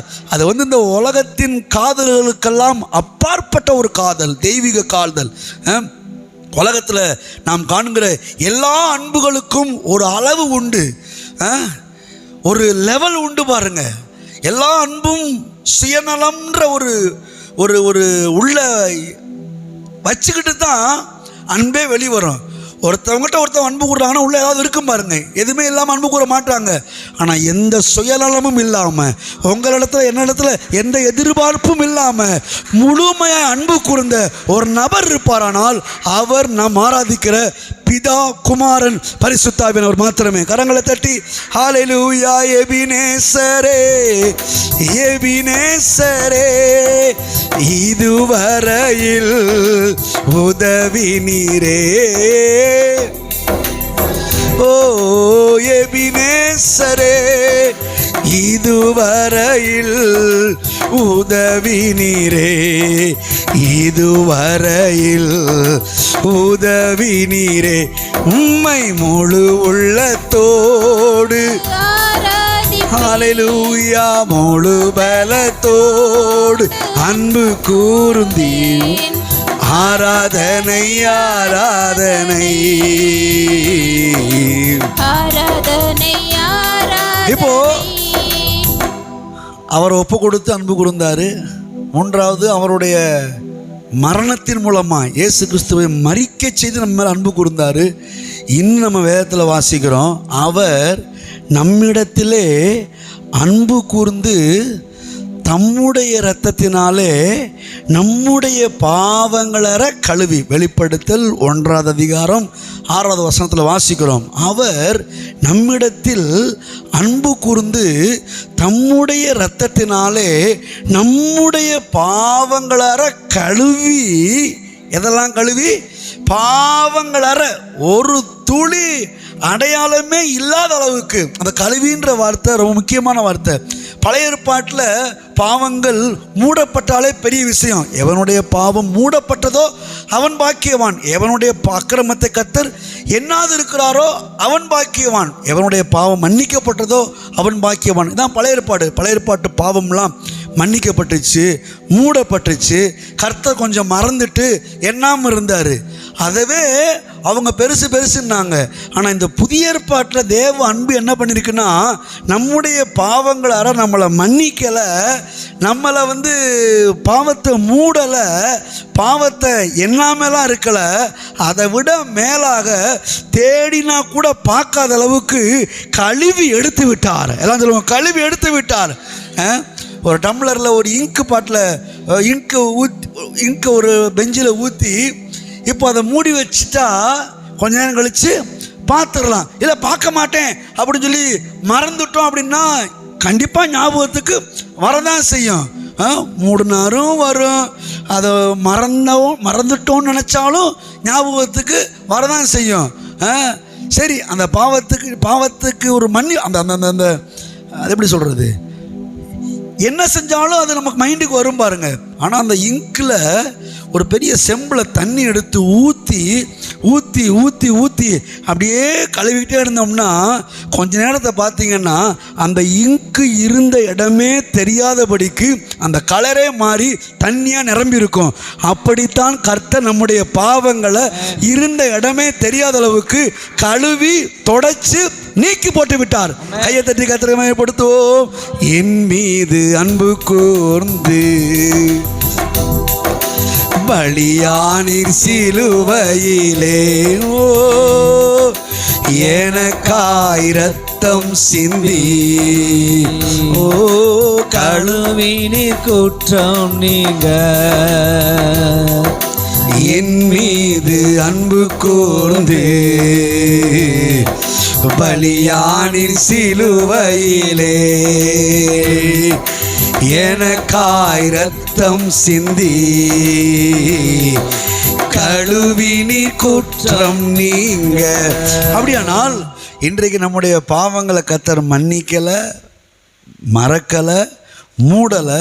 அதை விட மேலாக இருந்த இடமே தெரியாத அளவுக்கு அவருடைய இரத்தத்தினால நம்முடைய பாவங்களை கழுவி நம்மளை இன்னைக்கு தேவ சமூகத்தில் ராஜாக்களாக, ஆசாரியர்களாக உட்கார வைத்திருக்கிறார். இதை கேட்டுக்கொண்டிருக்கிற நீங்களாம் யார் தெரியுமாங்க? ஏதோ பாவம் மன்னிக்கப்பட்ட பரிசுத்தவானுங்க இல்லைங்க. அதை விட மேலாக பாவம் கழுவி நீக்கப்பட்ட தேவனுடைய ராஜாக்களாக, தேவனுடைய நீதிமான்களாக, குற்றமற்றவர்களாக, பரிசுத்தவான்களாக, கண்டிக்கப்படாதவர்களாக, ஆசாரியர்களாக கர்த்தர் உங்களை என்னை மாற்றி இருக்கிறார். என்ன பெரிய சாக்கியம் பாருங்க. இதெல்லாம் பண்ணது என்ன தெரியுமா? தேவ அன்பு. எல்லாம் சொல்லுவோம் தேவ அன்பு. தேவ அன்பு தான் நமக்காக இவ்வளோ பெரிய வேலையை செஞ்சிருக்கு. பழைய ஏற்பாட்டில் யாருக்கு இப்படி செய்யலை, தாவீதுக்கு முதற்கொண்டு செய்யலை. அதனால தான் தாவீது சொல்கிறாரு, ஆண்டவரே உம்முடைய ஆலயத்தின் வாசப்படியை காத்திருப்பதையே தெரிந்து கொள்ளுவேன். ஏன்னு கேட்டால் ராஜாவாகவே இருந்தாலும் ஆலயத்துக்குள்ளே வந்து கர்த்தரை ஆராதிக்கிற அளவுக்கு அவனுக்கு என்ன கிடைக்கல? மீட்பு கிடைக்கல. அதனால தான் வாசப்படியில் உட்காந்தா கூட பரவாயில்லன்றான். ஆனால் இன்னைக்கு நம்ம வாசப்படியை தாண்டி, பரிசுத்த ஸ்தலத்தை தாண்டி, மகா பரிசுத்த ஸ்தலத்திலே நின்று கர்த்தரை ஆராதிக்கிறோம்னா அதுக்கு காரணம் தேவன் நம்ம மேலே வச்ச அன்பு. அவர் சிந்தின ரத்தம் நம்முடைய பாவங்களை கழுவி சுத்திகரித்திருக்கிறது. என் மீது அன்பு கூர்ந்து பலியானி சிலுவையிலே எனக்காய் ரத்தம் சிந்தி கழுவினின் குற்றம் நீங்க பிரித்தெடுத்தி நான் பிறக்கும் முன்னால் உமக்கென்று வாழ்ந்திட பிரித்தெடுத்தி நான் பிறக்கும் முன்னால் உமக்கென்று வாழ்ந்திட ஆராதனை உமக்கே அனுதினமும் உமக்கே. Thank you Jesus. ஆராதனை உமக்கே அனுதினமும் உமக்கே. சரி, இப்போ வந்துடுவோம் 1 யோவான் 4வது அதிகாரம். நம்ம எதில் ஆரம்பித்தோமோ அப்போ அங்கே மறுபடியும் வரப்போகிறோம். 1 யோவான் 4:8 வாசித்தோம், அதில் ஆரம்பித்தோம். இப்போ 1 யோவான் 4:16 வாசிக்க போகிறோம். 16வது வசனம். தேவன் நம்ம மேல் வைத்திருக்கிற அன்பை நாம் அறிந்து விசுவாசித்திருக்கிறோம். இது உண்மையான வார்த்தை பாருங்கள். ஃபஸ்ட்டு தேவன் அன்பாகவே இருக்கிறாரு. அன்பாக இருக்கிறேன்றதுக்கு அடையாளமாக அவரை உலகத்திலே தந்தருளி அன்பு கூர்ந்தார். 2வது, அவர் மரித்ததினாலே அன்பு இன்னதென்று நமக்கு விளங்கப்பட்டிருக்கிறார். 3வது, அவர் சிந்தின அந்த இரத்தத்தினாலே நம்முடைய பாவங்களை கழுவி இன்றைக்கி நம்ம ராஜாக்களாக, ஆசாரியர்களாக மாற்றி அன்பை வெளிப்படுத்தியிருக்கிறார். எத்தனை பேர் ராஜாக்கள்ன்றீங்க? நீங்கள்லாம் சொல்லுங்கள் ராஜாக்கள். சொல்லுவோம், நம்ம தைரியமாக சொல்லுவோம், நாங்களாம் ராஜ பரம்பரை, நம்மளாம் ராஜாவுடைய பிள்ளைகள். நீங்கள் யாராக இருந்தாலும் சரிங்க, நீங்கள் ராஜாக்கள். எத்தனை பேர் ஆமென் சொல்லுங்க? நம்முடைய தேவன் ராஜா. அவர் யாருன்னு கேட்டால் தாவீதின் குமாரன். தாவீது யாரு? ஆபிரகாமின் சந்ததி. ஆபிரகாமின் சந்ததியில் தாவீது பிறக்கிறார். ஏன்னா ஆண்டவர் ஆபிரகாமிட்ட வாக்கு பண்ணுறாரு, உன்னிடத்தில் ராஜாக்கள் தோன்றுவார்கள்னு சொன்ன வார்த்தை நிறைவேறும்படியாக ஆபிரகாமின் சந்ததியில் தாவீது ராஜா பிறக்கிறார். தாவீது ராஜா சந்ததியில் இயேசு ராஜா பிறக்கிறாரு. இப்போ இயேசு ராஜாவுக்கு நம்ம பிறந்திருக்கிறோம். பைபிள் சொல்லுது, அவருடைய நாமத்தின் மேல் விசுவாசம் உள்ளவர்களாய் அவரை ஏற்றுக்கொண்டவர்கள், இயேசுவை ஏற்றுக்கொண்டவர்கள் எத்தனை பேர்களோ அத்தனை பேர்களும் தேவனுடைய பிள்ளைகளாகும்படி அதிகாரம் கொடுத்திருக்கிறார். அப்பா ராஜான்னா பிள்ளை கூஜாவாக இருக்க முடியும்? இல்லை, ராஜாவாகத்தான் இருக்க முடியும். ஆகவே நீங்களும் நானும் ராஜாக்களாக இருக்கிறோம், ஆசாரிகளாக இருக்கிறோம். பாருங்க, இது என்ன தெரியுமா? தேவ அன்பு நம்ம இப்படி பார்த்துருக்குது. நீங்கள் உங்களை எப்படி பார்க்குறீங்கன்றது எனக்கு தெரியாது. அல்லது உங்கள் சொந்த பந்த உறவு, உங்கள் அண்ணன் தம்பி, உங்கள் வீட்டில் இருக்கிறவங்க எப்படி பார்க்குறாங்கன்றது எனக்கு தெரியாது. ஆனால் உங்களை உருவாக்கி நீங்கள் விலகி போன பிறகு உங்களுக்காக ரத்தத்தை சிந்தி உங்கள் பாவத்தை எல்லாம் கழுவி உங்களை தம்முடைய சமூகத்துக்கு கொண்டு வந்திருக்கிற அந்த தெய்வம் உங்களை எப்படி தெரியுமா பார்க்குது? ராஜாக்களாய் பார்க்கிறது, உங்களை ஆசாரியர்களாய் பார்க்கிறது. நாங்களோ எங்களை அந்த காலத்திலிருந்து ஆச்சரியமான ஒளிநடத்துக்கு கொண்டு வந்தவருடைய புண்ணியங்களை அறிவிக்கும்படி தெரிந்து கொள்ளப்பட்ட சந்ததிகளாயும் ராஜரீக ஆசாரிய கூட்டமாயும் இருக்கிறோம். நம்மளாம் யாரும் தெரியுமா? ராஜரீக ஆசாரிய கூட்டம். ஏதோ ஏழை கூட்டம், ஏதோ உதவாக்குற கூட்டம், ஏதோ எதுக்குமே ஆகாத கூட்டம். இல்லை நம்ம யாரும் கேட்டா ராஜரீகமான ஆசாரிய கூட்டம், ராஜாதி ராஜாவுடைய பிள்ளைகள். உங்கள் எண்ணங்கள்லாம் மாறட்டும், உங்கள் பேச்சுக்கெல்லாம் மாறட்டும். காணிக்க கொடுக்கும்போது கூட ஏதோ 10 ரூபா 5 ரூபா, நான் ராஜாவுக்கு கொடுக்க போகிறேன். ஏன் தெரியுமா? நான் ராஜா. ஒரு ராஜா இன்னொரு ராஜாவை கணம் பண்ணணும்னா எப்படி கணம் பண்ணுவானோ அப்படி நீங்கள் கணம் பண்ணுங்க. ஏன் தெரியுமா? நீங்கள் ராஜா. நீங்கள் கொடுக்குறவர் யார் தெரியுமா? நீங்கள் யார்கிட்ட தெரியுமா கொடுக்குறீங்க? ராஜாதி ராஜாவிட்ட கொடுக்குறீங்க. அவர் கேட்பாரு, நான் ராஜான்றீல, நான் ராஜாவானால் என்னுடைய கணம் எங்கே? ஏட்டா நான் பிச்சைக்காரன் நினச்சிக்க தெரியா? 1 ரூபாயும் 2 ரூபாயும் 5 ரூபாயும். எங்கள் ஊரெலாம் பார்த்தீங்கன்னா ஒருத்தர் பிரசங்கம் பண்ணுவார். காணிக்கை வேலை வந்தோடனே காணிக்கை எடுக்க நேரம் வந்துருச்சு, கண்களை மூடி சத்தமில்லாத காணிக்கை போடுவோம் அப்படின்னுவார். சத்தமில்லாத காணிக்கைன்னா 1 ரூபா 2 ரூபாயை போட்டுறாதப்பா, குறைஞ்சது ஒரு 10 ரூபாயனாச்சும் போடுன்னு அர்த்தம். ஏன்னா சத்தம் போடுற காணிக்கையே போட்டு பழகிட்டாங்க. சில்லறை மாற்றி வச்சுக்கிட்டு அதுக்கு எடுத்துக்காட்டு அந்த ஏழை விதவை 2 காசு போட்டால, அதனால் நானும் 2 காசு, 1 ரூபா 2 ரூபா 50 காசு அப்படின்னு சொல்லி போட்டு பழகிட்டாங்க பாருங்க. அதனால் பாஸ் எடுத்தோன்னு சொல்லுவார், எப்பா சத்தம் போடுற காணிக்கையை போடாத, அப்படின்னா சில்லறை காசை போடாதப்பா, சத்தம் போடாத, ஒரு 10 ரூபாயாச்சும் போடு அப்படின்னுவாங்க. ஆனால் நான் சொல்கிறேன், 10 ரூபா இல்லை, அதை விட எத்தனை 1000 கொடுத்தாலும் கர்த்தர் உங்களை கனம் பண்ணுகிறவராக இருக்கிறார். நீங்கள் அவரை கனம் பண்ணி கொண்டிருக்கிறீர்கள். ஏன்னா அவர் ராஜாதி ராஜாங்க. ஆமாம், 10 ரூபா 20 ரூபாய்க்கெல்லாம் அது போடுறது தவறுன்னு சொல்லலை. சிலர் அப்படி தான் வச்சுருப்பாங்க. ஏதோ சர்ச்சுக்கு போனால் 10 ரூபா காணிக்க போடணும், 20 ரூபா காணிக்க போடணும். இல்லை அப்படி கிடையாது. அவர் அப்படி உங்களுக்கு கொடுக்கலை. அவர் எப்படி திரும்ப கொடுக்குறாரு? அமுக்கி அப்புறம் குலுக்கி. இந்த இந்த இந்த வார்த்தையை படிக்கணும்னா புரிஞ்சுக்கிறணும்னா கிராமத்தில் இருக்கிறவங்களுக்கு இந்த வார்த்தை புரியும். இந்த படியில் நெல் அளப்பாங்க பாருங்கள். நெல்லை கொட்டி அப்படி மேலே குமிச்சு வச்சுருப்பாங்க. குமிச்சு வைக்கும்போது இன்னும் கேப் இருக்கும். அப்போ என்ன செய்வாங்கன்னா லேசாக ஆட்டுவாங்க. ஆட்டினா அது உள்ளே இறங்கும். அதுக்கப்புறம் திரும்ப கோபுரமாக போட்டு அளந்து மடியில் கொட்டுவாங்க பாருங்கள். இதுதான் இந்த உலகத்தினுடைய அளவை. நான் சொல்கிறேன், உலகத்தினுடைய அளவே கொஞ்சம் குறையக்கூடாது என்பதற்காக அமுக்கி குலுக்கி மடியில் கொட்டுவாங்கன்னா பரலோகம் அதை விட இலக்காரமாக இருக்கும். இல்லை அதை விட பெரிய எடுத்துக்காட்டாக இருக்கும். கர்த்தர் அமுக்கி குலுக்கி நன்றாய் சரிந்து விழும்படி அளந்து உங்கள் மடியில் கொட்ட செய்வார். ஹல்லேலூயா. தெரியுமா? நீங்கள் அப்படி அவரை கனம் பண்ணுறதுனால அவர் உங்களை கனம் பண்ணுவார். பைபிள் சொல்றதுக்கு, என்னை கனம் பண்ணுகிறவனை நானும் கனம் பண்ணுவேன் அப்படின்னு இருக்காரு. இப்போ அவரை கனம் பண்ணாதவங்களை பார்த்தான் கேட்குறாரு, நான் ராஜாவானால் என் கனம் எங்கே? காணிக்கன்னு வரும்போது உன் இருதயம் பல விதத்தில் அலமோதுது, எப்படியோ போகுது அப்படின்னு கர்த்தர் கேட்குறாரு பாருங்க. ஏன்னா அவர் ராஜா. சரி, இப்போ அவர் ராஜானா நம்மளும் ராஜா. அப்போ நம்ம ராஜானா நம்முடைய கொடுக்கல் வாங்கலே வித்தியாசமாக இருக்கணும் பாருங்க. ஸ்தேபாவின் ராஜஸ்திரி சாலமோன் ராஜாவுடைய ஞானத்தை பார்க்குவதற்கு 1500 கிலோமீட்டருக்கு அங்கிட்டிருந்து ஒட்டகங்களில் பொருட்களை ஏற்றி கொண்டு வர்றா. அவளும் ஒரு ராஜாத்தி, சாலமோனும் ஒரு ராஜா. இந்த ராஜாவுடைய ஞானத்தை பார்க்க இன்னொரு தேசத்து ராஜாத்தி அங்கேருந்து வர்றா பாருங்க. அங்கேருந்து வரும்போது இவளுடைய லெவலை தாண்டி இவள் சந்திக்க போகிற ராஜாவுடைய கணம் எவ்வளவோ அவ்வளவான எண்ணத்தோடு கூட ஒட்டகத்தில் வெள்ளியும் பொன்னையும் ரத்தனங்களையும் முத்துக்களையும் அள்ளிக்கிட்டு ஏற்றிட்டு வந்தாலாம் பாருங்க. ஏன்னு கேட்டால் இவன் ராஜா.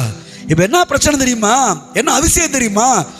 இவன் அவ்வளவும் ஏற்றி கொண்டு வந்து சாலமோன் ராஜாவை பார்த்து பிரமிச்சு போயிட்டா. சாலமோன் ராஜாவே, உங்களை குறித்து நான் எங்கள் தேசத்தில் கேள்விப்பட்டேன், ஓரளவு சொன்னாங்க. ஆனால் இங்கே வந்து பார்க்கும்போது ஓரளவாக இல்லை, அது பேரளவாக இருக்குது. இவ்வளவு விஷயம் இருக்குது, இதில் கொஞ்சம் கூட என்கிட்ட அங்கே சொல்லலை அப்படின்னு சொல்கிற அளவுக்கு பிரமிச்சிட்டா பாருங்க. சாலமோன் ராஜாவை பார்த்துட்டு, அவனுடைய வாழ்க்கையை பார்த்துட்டு. இப்போது அவள் கொண்டு வந்த வெகுமதியெல்லாம் கொடுத்து ராஜாவை கனம் பண்ணுறா, தேவனை துதிக்கிறா. இப்போ மேட்ரு முடிஞ்சிருச்சு. சில விடுகதை போடுறா, விடுகதை வாங்குறாங்க, விடுகதைக்கு பதில் சொல்கிறாரு. கொஞ்ச நாள் கழித்து கிளம்புறா பாருங்க. கிளம்பும்போது அவள் எவ்வளோ கொண்டு வந்தாலோ அதை விட பல மடங்கு தாவீது சாலமோன் ராஜா அவளுக்கு கொடுத்து அனுப்புனா பாருங்க. என்னை கனம் பண்ணுகிறவனை நானும் கனம் பண்ணுவேன். நான் சொல்றேன், ஒரு சாதாரண மனுஷ ராஜாவுக்கு கொடுத்ததே அவளுக்கு ஏமாற்றம் இல்லை. இவ கொடுத்ததை விட அதிகமாக தான் வந்திருக்குன்னா, மனுஷர்கள் எல்லாம் உண்டாக்கின ராஜாதி ராஜாவுக்கு கொடுக்கிற அந்த கணம் நீங்க கொடுத்த மாதிரி வராது, வேற மாதிரி வரும். எல்லாம் சொல்லுவோம், வேற மாதிரி வரும். அமுக்கி குலுக்கி நன்றாய் சரிந்து விழும்படி என் மடியில் கொட்டப்படும், என் ஆலைகளில் புது திராட்சரசம் புரண்டு ஓடும், களஞ்சியங்கள் பூரணமாய் நிரம்பும். கருத்து சொல்ற, டெஸ்ட் பண்ணி பாடுறான்றாரு. நான் உனக்கு வானத்தை திறந்து ஆசீர்வதிக்க மாட்டேன்னா என்று என்னை டெஸ்ட் பண்ணி பாரு. நான் சொல்றேன், நீங்க டெஸ்ட் பண்ணி பார்த்தீங்கன்னா வரக்கூடிய நாட்களில் டேஸ்ட் பண்ணி பார்ப்பீங்க. சரி, எங்கேயோ ஆரம்பிச்சு செய்தி எங்கேயோ போகுது. சரி, அன்பு நம்ம அதெல்லாம் நிற்கிறோம்.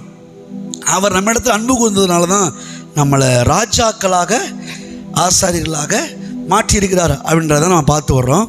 இப்போ இங்கே பாருங்க, 1 யோவான்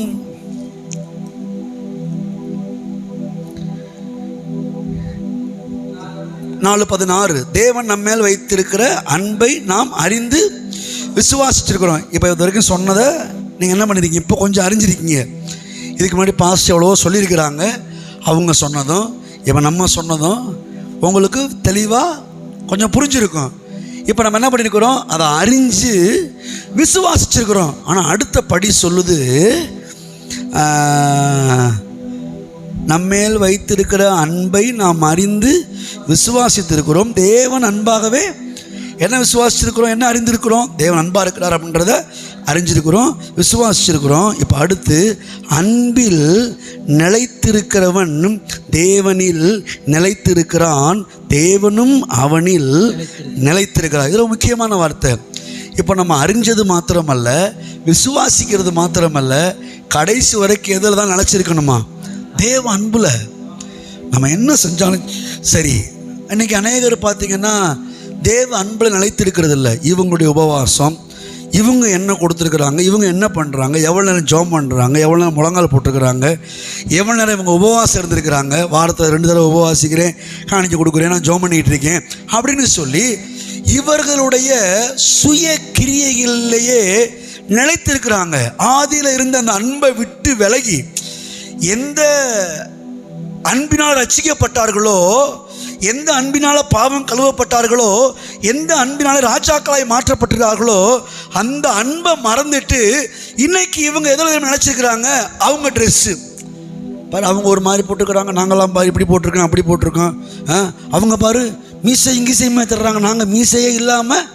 அப்போ அவங்க எதை நினச்சிருக்கிறாங்கன்னா, அவங்களுடைய சுய கிரியைகளின் மேலே, அவர்களுடைய இந்த மாம்சீக கிரியைகளின் மேலேயே நினச்சிருக்கிறாங்க. அப்படிப்பட்ட ஜனங்களை பார்த்து ஆண்டவர் சொல்கிறாரு, ஆதியில் இருந்த அன்பை விட்டுட்டப்பா, உன் மேலே எனக்கு வருத்தமாக இருக்குன்றாரு கர்த்தர். அப்படி விட்டுறக்கூடாது பாருங்கள். அதுக்காக நம்ம எதுவுமே செய்ய வேணாம்னு சொல்லலை, ஜோம் பண்ண வேணாம்னு சொல்லலை, கொடுக்க வேணாம்னு சொல்லலை, உபவாசம் இருக்க வேணாம்னு சொல்லலை. இது எல்லாமே எதின் அடிப்படையில் செய்யணும்? அன்பின் அடிப்படையில். பைபிள் சொல்லுது, கிரியை இல்லாத விசுவாசம் செத்ததாக இருக்கிறது. அப்போ என்ன கிரியை செய்ய தெரியுமா? அன்பினால் கிரியை செய்கிற விசுவாசம். அன்பினால் கிரியை செய்யணுமா? ஏன் கொடுக்குறேன்? நான் கொடுக்கறதுனால அவர் ஆசீர்வதிக்க போறதில்லை. ஏற்கனவே என்னை ஆசீர்வதித்திருக்கிறார், ஏற்கனவே என்னை ராஜாவாய் பார்க்கிறார், ஏற்கனவே என்னை கர்த்தர் பெரிய மனுஷனா பார்க்கிறார், பணக்காரனா பார்க்கிறாரு, செல்வ சீமானா பார்க்கிறாரு, ஆபிரகாமின் பிள்ளையா பார்க்கிறாரு. இடைய அப்படி பார்க்கிற அவரை நான் கனம் பண்ணும்படி பிந்தியாகிலும் அன்பு கூற கடமைப்பட்டிருக்கிறோம். அவர் முந்தி நம்ம இடத்தில் அன்பு கூர்ந்ததுனால நம்ம பிந்தியாகில் அன்பு கூர்ந்து கொடுக்கிறோம். அன்பு நிமித்தமாக ஜெபிக்கிறோம். ஏன் ஜெபிக்கிறோம்? ஜெபிச்சே ஆகணுமே, ஜெபிச்சா தான் ஆண்டவர் ஏதாவது செய்வார். இல்லை, நீங்கள்லாம் ஜெபிக்கிறதுக்கு முன்னாடி கர்த்தர் யாவையும் செய்து முடித்து விட்டார். தாவீது சொல்லுவார், கர்த்தனுக்காக யாவையும் செய்து முடிப்பார்னு. ஆனால் இயேசு சிலுவையில் சொல்கிறாரு, எல்லாம் முடிந்தது, ஃபினிஷ்ன்றாரு. அவர் முடிச்சுட்டாருங்க. நீங்கள் ஜெபிக்கிறதுக்கு முன்னாடியே, நீங்கள் வேண்டிக் கொள்வதற்கு முன்னாடியே உங்களுக்கான எல்லா காரியத்தையும் சிலுவையில் செய்து முடித்து விட்டார். அப்புறம் ஏன் ஜெபிக்கிறோம்? அன்பு. ஹல்லேலூயா. எனக்காக இவ்வளவு கரையத்தை செலுத்தின கர்த்தரோட கொஞ்சம் நேரத்தை நான் செலவழிக்க போகிறேன், கொஞ்ச நேரம் ஆராதிக்க போகிறேன், அவர்கிட்ட ஜெபிக்க போகிறேன், அவரை மகிமைப்படுத்த போகிறேன், அவரை ஸ்தோத்தரிக்க போகிறேன். ஏன் தெரியுமா? நான் எங்கேயோ கிடந்தேன், எப்படியோ இருந்தேன், என் வாழ்க்கை எங்கேயோ போய்கிட்டு இருந்துச்சு. ஆனால் இயேசு சிலுவையில் சின்ன ரத்தத்தினால அவர் என் மேலே வச்ச அன்பு நிமித்தமாக இன்றைக்கி வாழ்க்கை அப்படியே முற்றிலும் திரும்பப்பட்டிருக்கிறது. ஆகவே நான் அவரிடத்துல அன்பு கூர்ந்து ஜெபிக்க போகிறேன், அன்பு கூர்ந்து கொடுக்க போகிறேன், அன்பு கூர்ந்து உபவாசம் இருந்து கொஞ்சம் நேரத்தை செலவழிக்க போகிறேன். நம்மளுக்கு என்ன பண்ணுறாங்க, உபவாசம்னாலே சாப்பாடு இல்லாமல் இருக்கிறது அப்படின்ட்டாங்க. இல்லை இல்லை, உபவாசம் என்கிறது தனித்து இருக்கிறது, அவரோட தனித்து அமர்ந்து நேரத்தை செலவழிக்கிறது தான் உபவாசம். வாசம் பண்ணுவது அவரோட, அதான் உபவாசம். சாப்பிடாமல் இருக்கிறது இல்லை. அதுக்காண்டி சாப்பிட வேணான்லாம் சாப்பிடாம இருக்கவும் வேணாம் அப்படின்னு சொல்கிறதெல்லாம் கிடையாது. சாப்பிட்றதும் சாப்பிடாமல் இருக்கிறதும் உங்கள் விருப்பம். ஏசே சொல்லிட்டாரு, மணவாளன் உயிரோடு இருக்கிற வரைக்கும் மணவாட்டி சாப்பிடாமல் இருக்க வேண்டிய அவசியமே இல்லை. மணவாளன் எடுபட்டு போகும் நாள் வரும், அன்னைக்கு என் பிள்ளைகள் உபவாசம் இருப்பாங்க அப்படின்னு சொல்லிட்டாரு. இப்போ மணவாளன் எடுபட்டு போயிட்டாரா, உங்களோட இருக்கிறாரான்னு நீங்கள் கேட்டிங்கன்னா நான் சொல்லுவேன், மணவாளன் உங்களோடையே கூட இருக்கிறார். உன்னை விட்டு விலகுவதும் இல்லை, உன்னை கைவிடுவதும் இல்லை. உலகத்தின் முடிவு பரியந்தம் சகல நாட்களிலும் நான் உங்களுடனே கூட இருக்கிறேன் அப்படி சொல்லி வாக்கு பண்ணவர் கூட இருக்கிறாருங்க. அவர் எடுபட்டுலாம் போல. ஒரு நாள் போனார், 3ஆவது நாள் வந்துட்டார், திரும்ப போனார், 50ஆவது நாள் இறங்கி இன்னைக்கு நமக்குள்ளேயே குடியிருக்கிறார். நம்மோட மூச்சோட மூச்சாக, மூக்கோட மூக்காக, வாயோட வாயாக, கண்ணோடு கண்ணாக, நரம்போடு நரம்பாக, இரத்தத்தோடு இரத்தமாக கலந்து அவரும் நாமளும் இன்னைக்கு ஒன்றாக இருக்கிறோம். அவர் நம்ம விட்டு விலகிறது இல்லை. ஒரு வேளை ஏசியனை விட்டு விலகி போயிட்டாருன்னா அழுங்க, உபவாசம் இருங்க, தப்பு இல்லை. ஏசியை கூட இருக்கிறாருன்னா உபவாசம் இருக்க வேண்டிய அவசியம் இல்லை. அதுக்கு மீறி இருக்கலாம். ஏன் தெரியுமா? அவரிடத்துல அன்பு கூர்ந்து நேரத்தை செலவழிக்கிறதுக்காக. இந்த 3 நேரம் சாப்பிட்டே இருந்தால் 3/4 மணி நேரம் உருப்படியாக ஜோம் பண்ண முடியாது. 3 நேரம் சாப்பிட்டே இருந்தோம் வச்சுங்களேன், ஜெபிக்கவே முடியாது, தூக்கம் வரும். அப்படி தூக்கம் வரக்கூடாதுன்றதுக்காக வேணால் நம்ம சாப்பாடை கொஞ்சம் ஒதுக்கி வச்சுட்டு 1 நேரம் 2 நேரம் ஒதுக்கி வச்சுட்டு தேவ சமூகத்தில் உட்காரலாமே ஒழிய, இல்லை சாப்பிடாமல் இருந்தால் தான் ஆண்டவரின் ஜெபத்தை கேட்பாருன்னா இல்லை, அப்படி இல்லை. சாப்பிடாமல் இருக்கிறதுக்கு முன்னாடியே அவர் உங்களுக்கான எனக்கான எல்லா வேலையும் சிலுவையிலே செய்து முடித்து விட்டார். இப்போது அவர் முடித்து விட்டார் என்கிறத விசுவாசித்து அறிஞ்சு அவரோட அன்பு கூர்ந்து நேரத்தை செலவழித்து இப்படி அந்த அன்பிலே நீங்களும் நானும் நிலைத்திருக்கும்படி தேவன் விரும்புகிறார். ஆமென். அப்படி தானே வாசிச்சோங்க. 3:16 தேவன் அன்பாகவே இருக்கிறார், அன்பில் நிலைத்திருக்கிறவன் தேவனில் நிலைத்திருக்கிறார். இப்போ அடுத்த ஒரு காரியத்தை தான் சொல்ல போகிறேன், சொல்லி முடிக்க போகிறேன். இன்னும் இதை குறித்து நிறைய காரியங்களை சொல்லலாம். நான் போயிட்டே இருப்பேன். பாஸ்டர் மாதிரி எப்படி பாட்டு பாடி ஆராதிச்சு 1.5 மணி நேரம் 2 மணி நேரம் போகிறாரோ அது மாதிரி நானும் போயிட்டே இருப்பேன். உங்களுக்கு வேலை இருக்கும், அதனால் முடிக்க விரும்புகிறேன்னு ஒரு 10 நிமிஷத்தில். பாருங்கள், இன்னும் அருமையான வார்த்தை சொல்லப்படுது. முதலாவது அந்த அன்பில் நிலச்சிருக்கணும். 2வது பார்த்திங்கன்னா, அந்த அன்பில் நிலச்சிருக்கும்போது 17வது வசனம் சொல்லுது, 1 யோவான் 4வது அதிகாரம் 17 வசனம் சொல்லுது, நியாய தீர்ப்பு நாளிலே நமக்கு தைரியம் உண்டாயிருக்கத்தக்கதாக அன்பு நம்மிடத்தில் பூரணப்படுகிறது.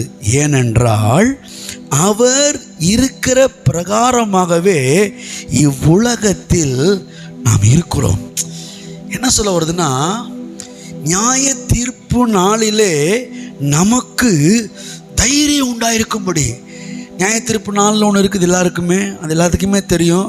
அதை சொல்லியே நீங்கள் கோடாங்கி அடித்து மக்களை கொண்டு கூச்சிக்கிட்டு இருக்கிறாங்க.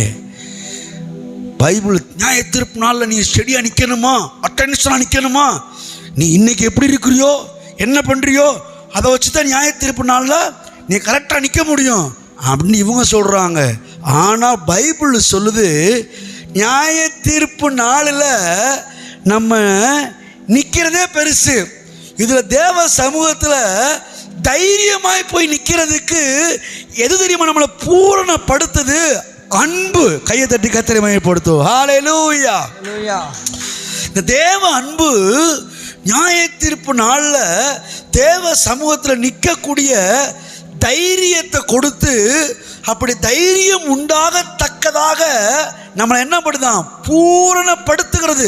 இங்கே சொல்லுது பூரணப்படுகிறதுன்றது. பூரணப்படுகின்றது வார்த்தை உங்களுக்கு புரியாமல் இருக்கலாம், நான் புரியும்படியாக பேசிகிட்டு இருக்கேன். இங்கே என்ன சொல்லுது? நியாய தீர்ப்பினாலே நமக்கு தைரியம் உண்டாயிருக்கத்தக்கதாக அன்பு நம்மிடத்தில் பூரணப்படுகிறது. இப்போ என்ன பண்ணுதுன்னா, அன்பு பூரணப்பட்டு நம்மளை பூரணப்படுத்துகிறது. தேவ சமூகத்தில் நிற்கிறதுக்காக நம்மளை என்ன பண்ணுது? பூரணப்படுத்துது. எது? உங்கள் ட்ரெஸ்ஸா? நீங்கள் பூ வைக்காமல் இருக்கீங்களா? அதா? பொட்டு வைக்காமல் இருக்கீங்களா? அதா? இல்லை, அதை நம்மளை பூரணப்படுத்துறதில்ல. எப்படி சொல்கிறேன்? நியாய பிரமாணம் கூட நியாய தீர்ப்புனால நிற்கிறதுக்கு நம்மளை என்ன பண்ணாது? பூரணப்படுத்த முடியாது. ஒருவேளை நியாய பிரமாணம் நியாய தீர்ப்பு நாளில் நம்மளை தைரியமாக நிற்க வைக்கிறதுக்கு பூர்ணப்படுத்தி இருக்குமானால் இயேசு இந்த உலகத்தில் வர வேண்டிய அவசியமே இல்லை. நியாயப்பிரமாணமே நம்மளை என்ன பண்ணியிருக்கும்? பூர்ணப்படுத்தி இருக்கும். ஆனால் பைபிள் இதே எபிரேயரில் சொல்லுது, அந்த நியாயப்பிரமாணம் நம்மளை ஒன்றில் கூட பூர்ணப்படுத்தலையாம். தேவ சமூகத்தில் நிற்கக்கூடிய தைரியம் உண்டாகிற அளவுக்கு நம்மளை பூரணப்படுத்தலை. ஆனால் எந்த ஒரு மனிதன் இந்த தேவ அன்பு, தேவ இரக்கம், தேவ தயவு, கிருபை அப்படின்னு இதில் நிலைச்சிருக்கிறாங்களோ அவங்கள இந்த தேவனுடைய அன்பு நியாயப்பிரமாண நாட்களில் சும்மா இல்லை, தைரியமாக நிற்கக்கூடிய அளவுக்கு நம்மளை என்ன பண்ணுதுங்க? பூரணப்படுத்துது. எல்லாம் சொல்லுவோம், பூரணப்படுத்துகிற தேவ அன்பு. சத்தமாக சொல்லுவோம், பூரணப்படுத்துகிற தேவ அன்பு. விசுவாசிக்கிறீங்க அந்த வார்த்தையை? ஆமென். இவ்வளவு நேரம் பேசின வார்த்தையை காட்டிலும் இது ரொம்ப ஆழமான வார்த்தை. ஆமாம், இன்னைக்கு அநேகர் பார்த்தீங்கன்னா நியாய தீர்ப்பு, நியாயப்பிரமாணம் அப்படின்னே சொல்லி ரெண்டையும் சொல்லி மக்களை வாட்டி வதைக்கிறாங்க. ஆண்டவர் அப்படி வாட்டி வதைக்கிறவரெல்லாம் கிடையவே கிடையாது. அவர் சொல்கிறார், நியாய தீர்ப்பு நாட்களில் எல்லாரும் நிற்பாங்க, நியாயாதிபதி இயேசு நிற்பார். அந்த நியாயாதிபதிக்கு முன்னாடி நீ தைரியமாக நிற்கணுமா? நீ என்ன செஞ்ச என்ன செய்யலைன்றதை வச்சு உனக்கு தைரியம் வரப்போகிறதில்ல. ஒன்றில் நிலச்சிரு. எதில் தெரியுமா? தேவ அன்பில் நிலச்சிரு. அந்த அன்பு உன்னைய அவருக்கு முன்னாடி நிற்கக்கூடிய தைரியவானாக பூரணப்படுத்துகிறதா இருக்கிறது. ஹல்லேலூயா. எந்த அளவுக்கு தெரியுமா பூரணப்படுத்துகிறது? அவர் இருக்கிற வண்ணமாகவே நாம் இருக்கிறோம். எத்தனை பேர் ஆமென்றீங்க? இந்த அன்பு என்ன பண்ணுதுன்னா, அவர் இருக்கிற வண்ணமாகவே நம்மளை மாற்றுதான். பாருங்க, நான் சொல்கிறேன், இயேசு இருக்கிற மாதிரியே ஒருத்தன் இந்த உலகத்தில் இருந்தான்னா அவனுக்கு எப்படி தேவன் நியாய தீர்ப்பை கொடுக்க முடியும்? இப்போ தம்முடைய குமாரனுக்கு நியாய தீர்ப்பை கொடுக்கல, நியாய தீர்ப்பு செலுத்தும் அதிகாரத்தை கொடுத்துருக்கிறாரு. அவர் ஒரு குற்றவாளியாய் அல்ல, நீதிபதியாக உட்கார வச்சிருக்கிறாரு. அதான் இயேசு. இப்போ அந்த இயேசுவை போலவே தேவ அன்பு ஒருத்தரை மாற்றுச்சுன்னா அப்புறம் இவன் போய் நியாய தீர்ப்புனால கை கட்டி நிற்க வேண்டிய அவசியம் இல்லை. ஏன் தெரியுமா? இவன் இயேசு இருக்கிற வண்ணமாகவே இருக்கிறான்.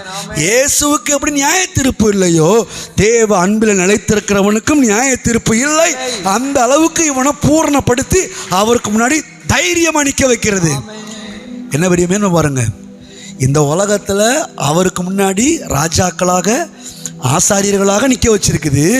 இப்போ மறு உலகத்துலையும் நம்மளை அவருக்கு முன்னாடி நிற்கிறதுக்கான தைரியத்தையும் கொடுத்துருக்கிறது. எது தெரியுமா? லவ். எத்தனை பேர் ஆமென் சொல்கிறீங்க?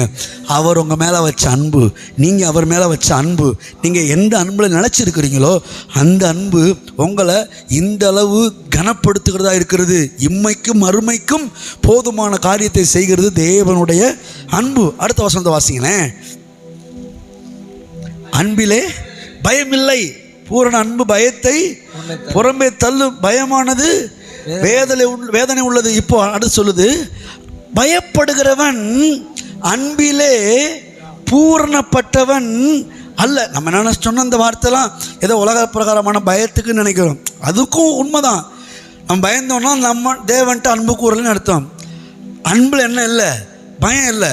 இது இந்த உலக பிரகாரமான காரியத்துக்கும் பொருந்தும். இதை விட ஆண்டவர் வரப்போகிறாரு, இன்னும் கொஞ்சம் காலம்தான் அப்படின்னு சொல்லும்போது ஒரு விதமாக அப்படியே நடுங்குது பாருங்க, கிடு கிடு கிடு கிடுன்னு.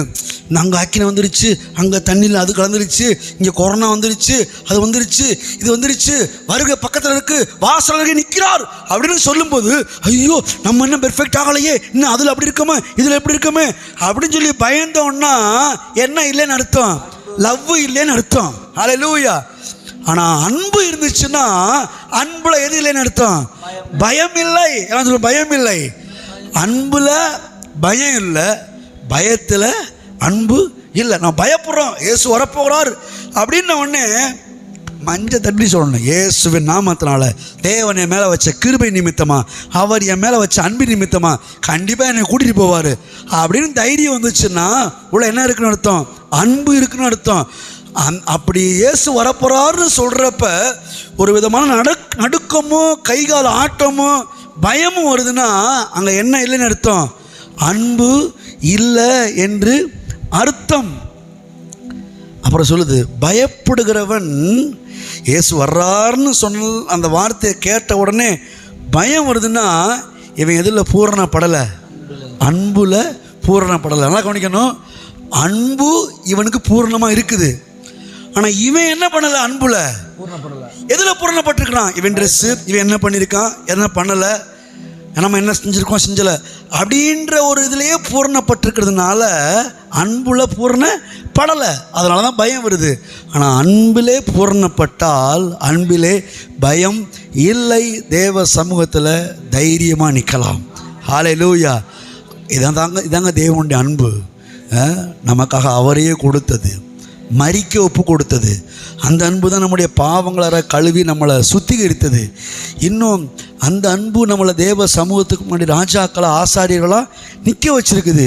இதை விட இனி வரப்போகிற நியாய தீர்ப்பு நாள்லையும் தைரியமாக நிற்கக்கூடிய சிலாக்கியத்தையும் இந்த தேவ அன்பு நமக்கு கொடுத்திருக்கிறது.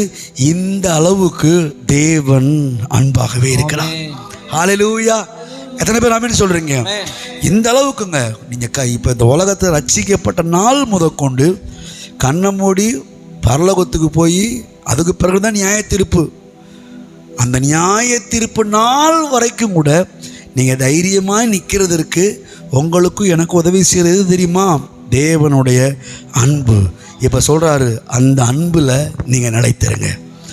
இது இந்த கர்த்தர் நல்ல ஒரு ஊழியம், அன்பிலே நிலைத்திருக்கிற ஊழியம்.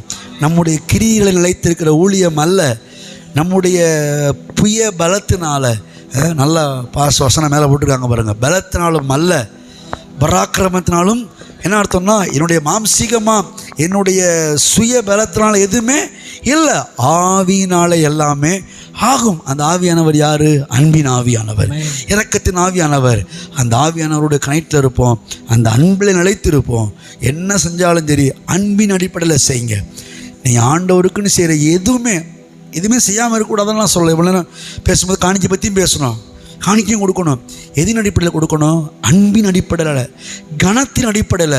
ஏன் ராஜாதி ராஜாவை நான் கனம் பண்ண போகிறேன், என்னை அழைத்து அபிஷேகித்து பிள்ளையாய் மாற்றி ராஜாக்களாய் ஆசாரியர்களாக மாற்றி அடுத்து வரக்கூடிய நியாய தீர்ப்புலையும் எனக்கு தைரியமாக நிற்கக்கூடிய சிலாக்கியத்தை கொடுத்த கடவுளுக்கு நான் காணிக்கை கொடுக்க போகிறேன் அப்படின்ற ஒரு தைரியத்தோட, இன்னும் நான் ஆண்டவர் கொடுக்குற எதுவுமே எனக்கு வீணாகி போகாது, எனக்கான பலனை நிச்சயமாக அவர் தருவார்.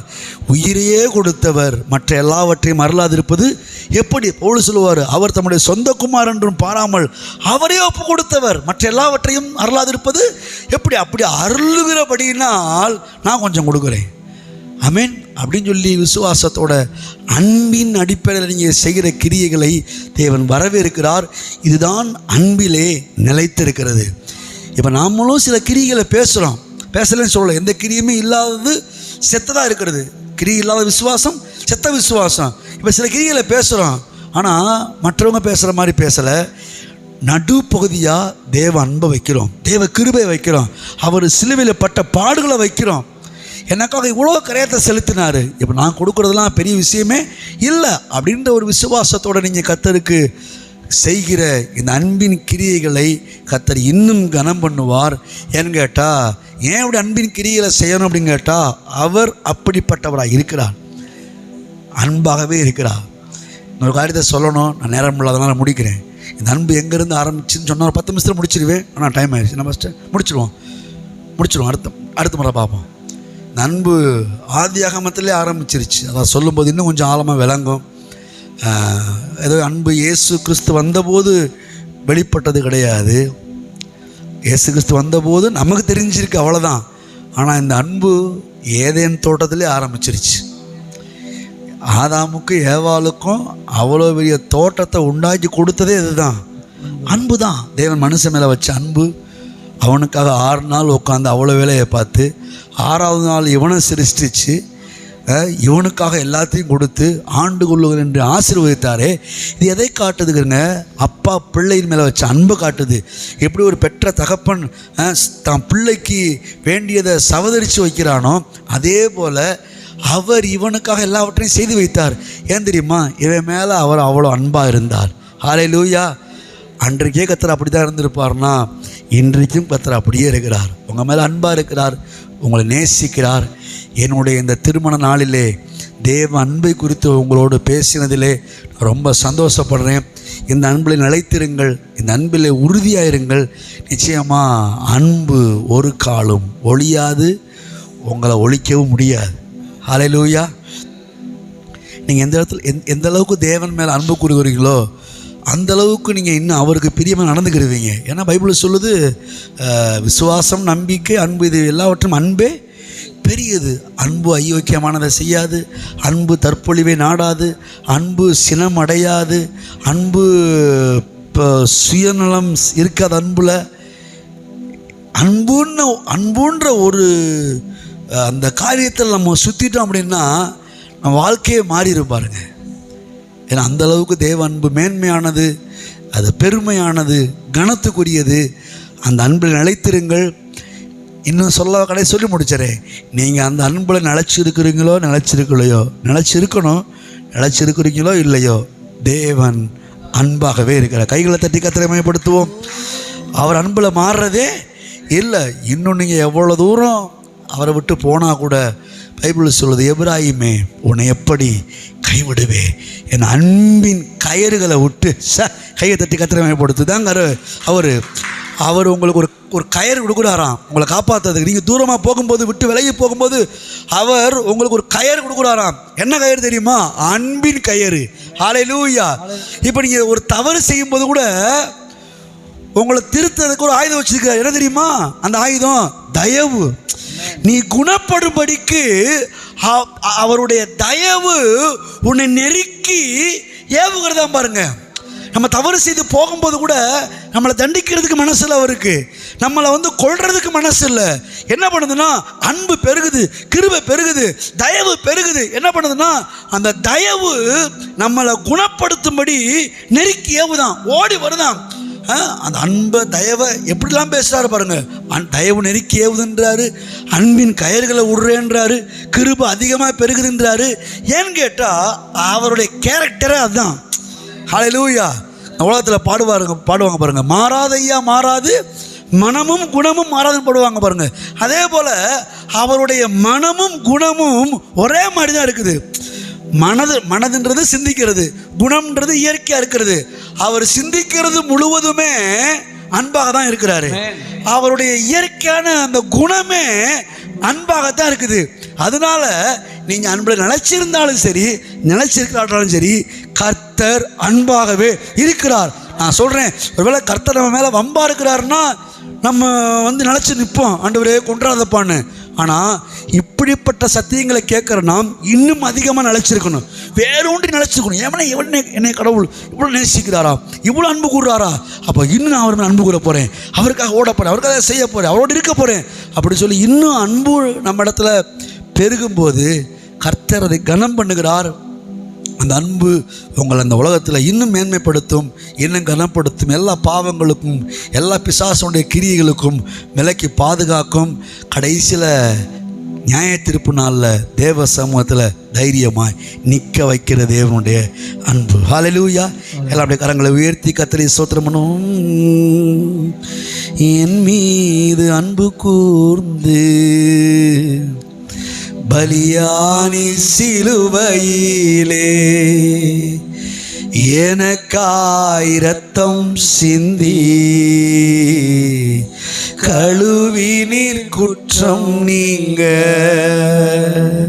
பிரித்தெடுத்தி பிறக்கும் முன்னால் உமக்கென்று வாழ்ந்திட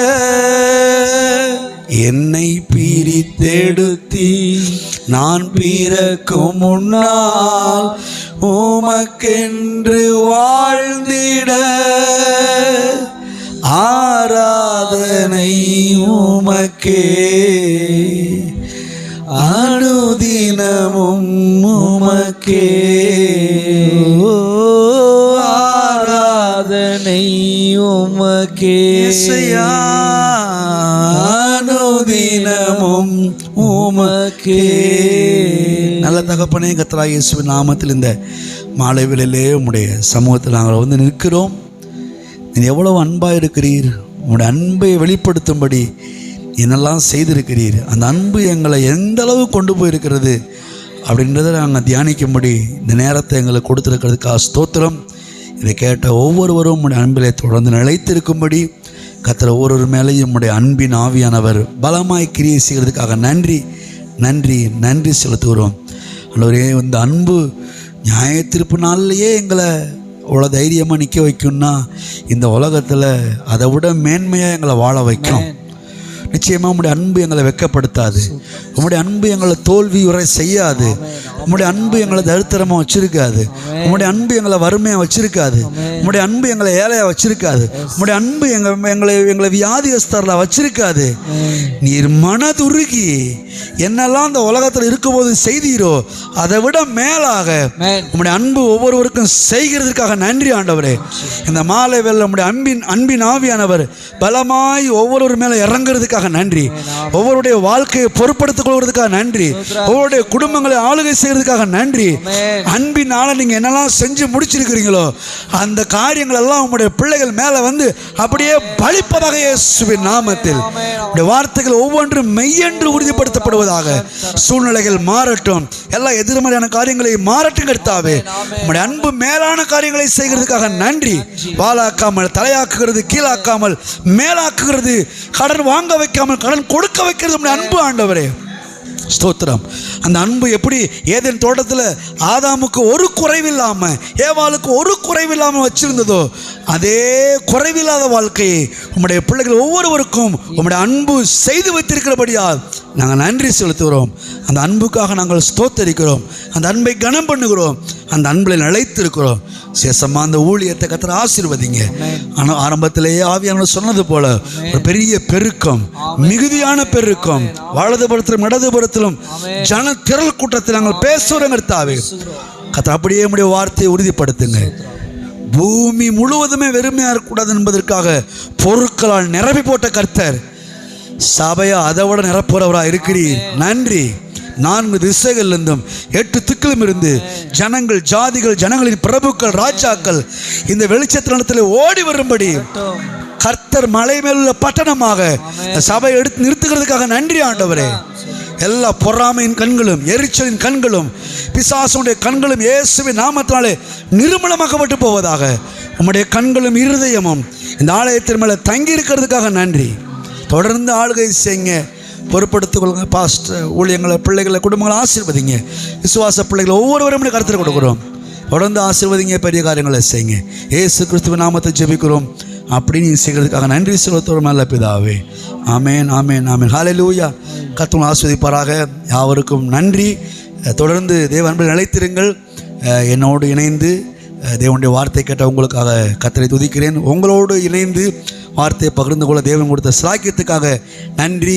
எல்லாவற்றுக்கும் மேலாக பாஸ்டருக்கும் எங்களுக்கும் இடையில இருக்கிற இந்த அன்பு இன்னும் பலப்படவும், இன்னும் ஊழியத்திலே ஒன்று சேர்ந்து எழுப்பி பிரகாசிக்க எங்களுக்காக ஜெபித்துக் கொள்ளுங்க. கர்த்தர் பெரிய காரியங்களை செய்வாராக. ஆமேன், ஆமேன்.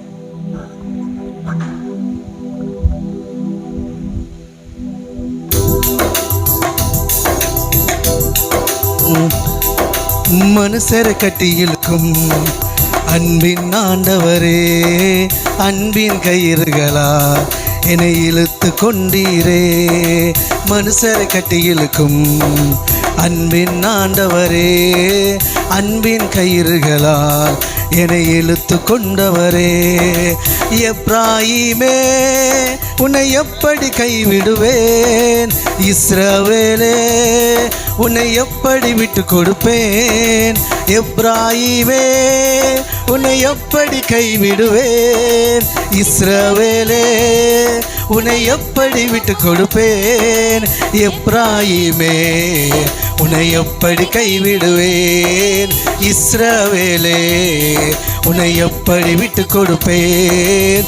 எப்ராயிமே உன்னை எப்படி கைவிடுவேன், இஸ்ரவேலே உன்னை எப்படி விட்டு கொடுப்பேன்.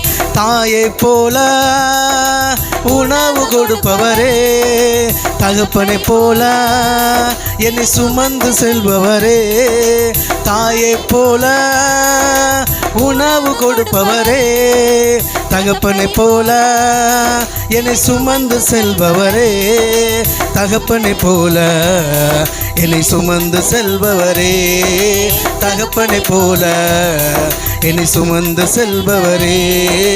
மனுஷரை கட்டி இழுக்கும் அன்பின் ஆண்டவரே, அன்பின் கயிறுகளால் என்னை இழுத்து கொண்டவரே. மனுஷரை கட்டி இழுக்கும் அன்பின் ஆண்டவரே, அன்பின் கயிறுகளால் என்னை இழுத்து கொண்டீரே.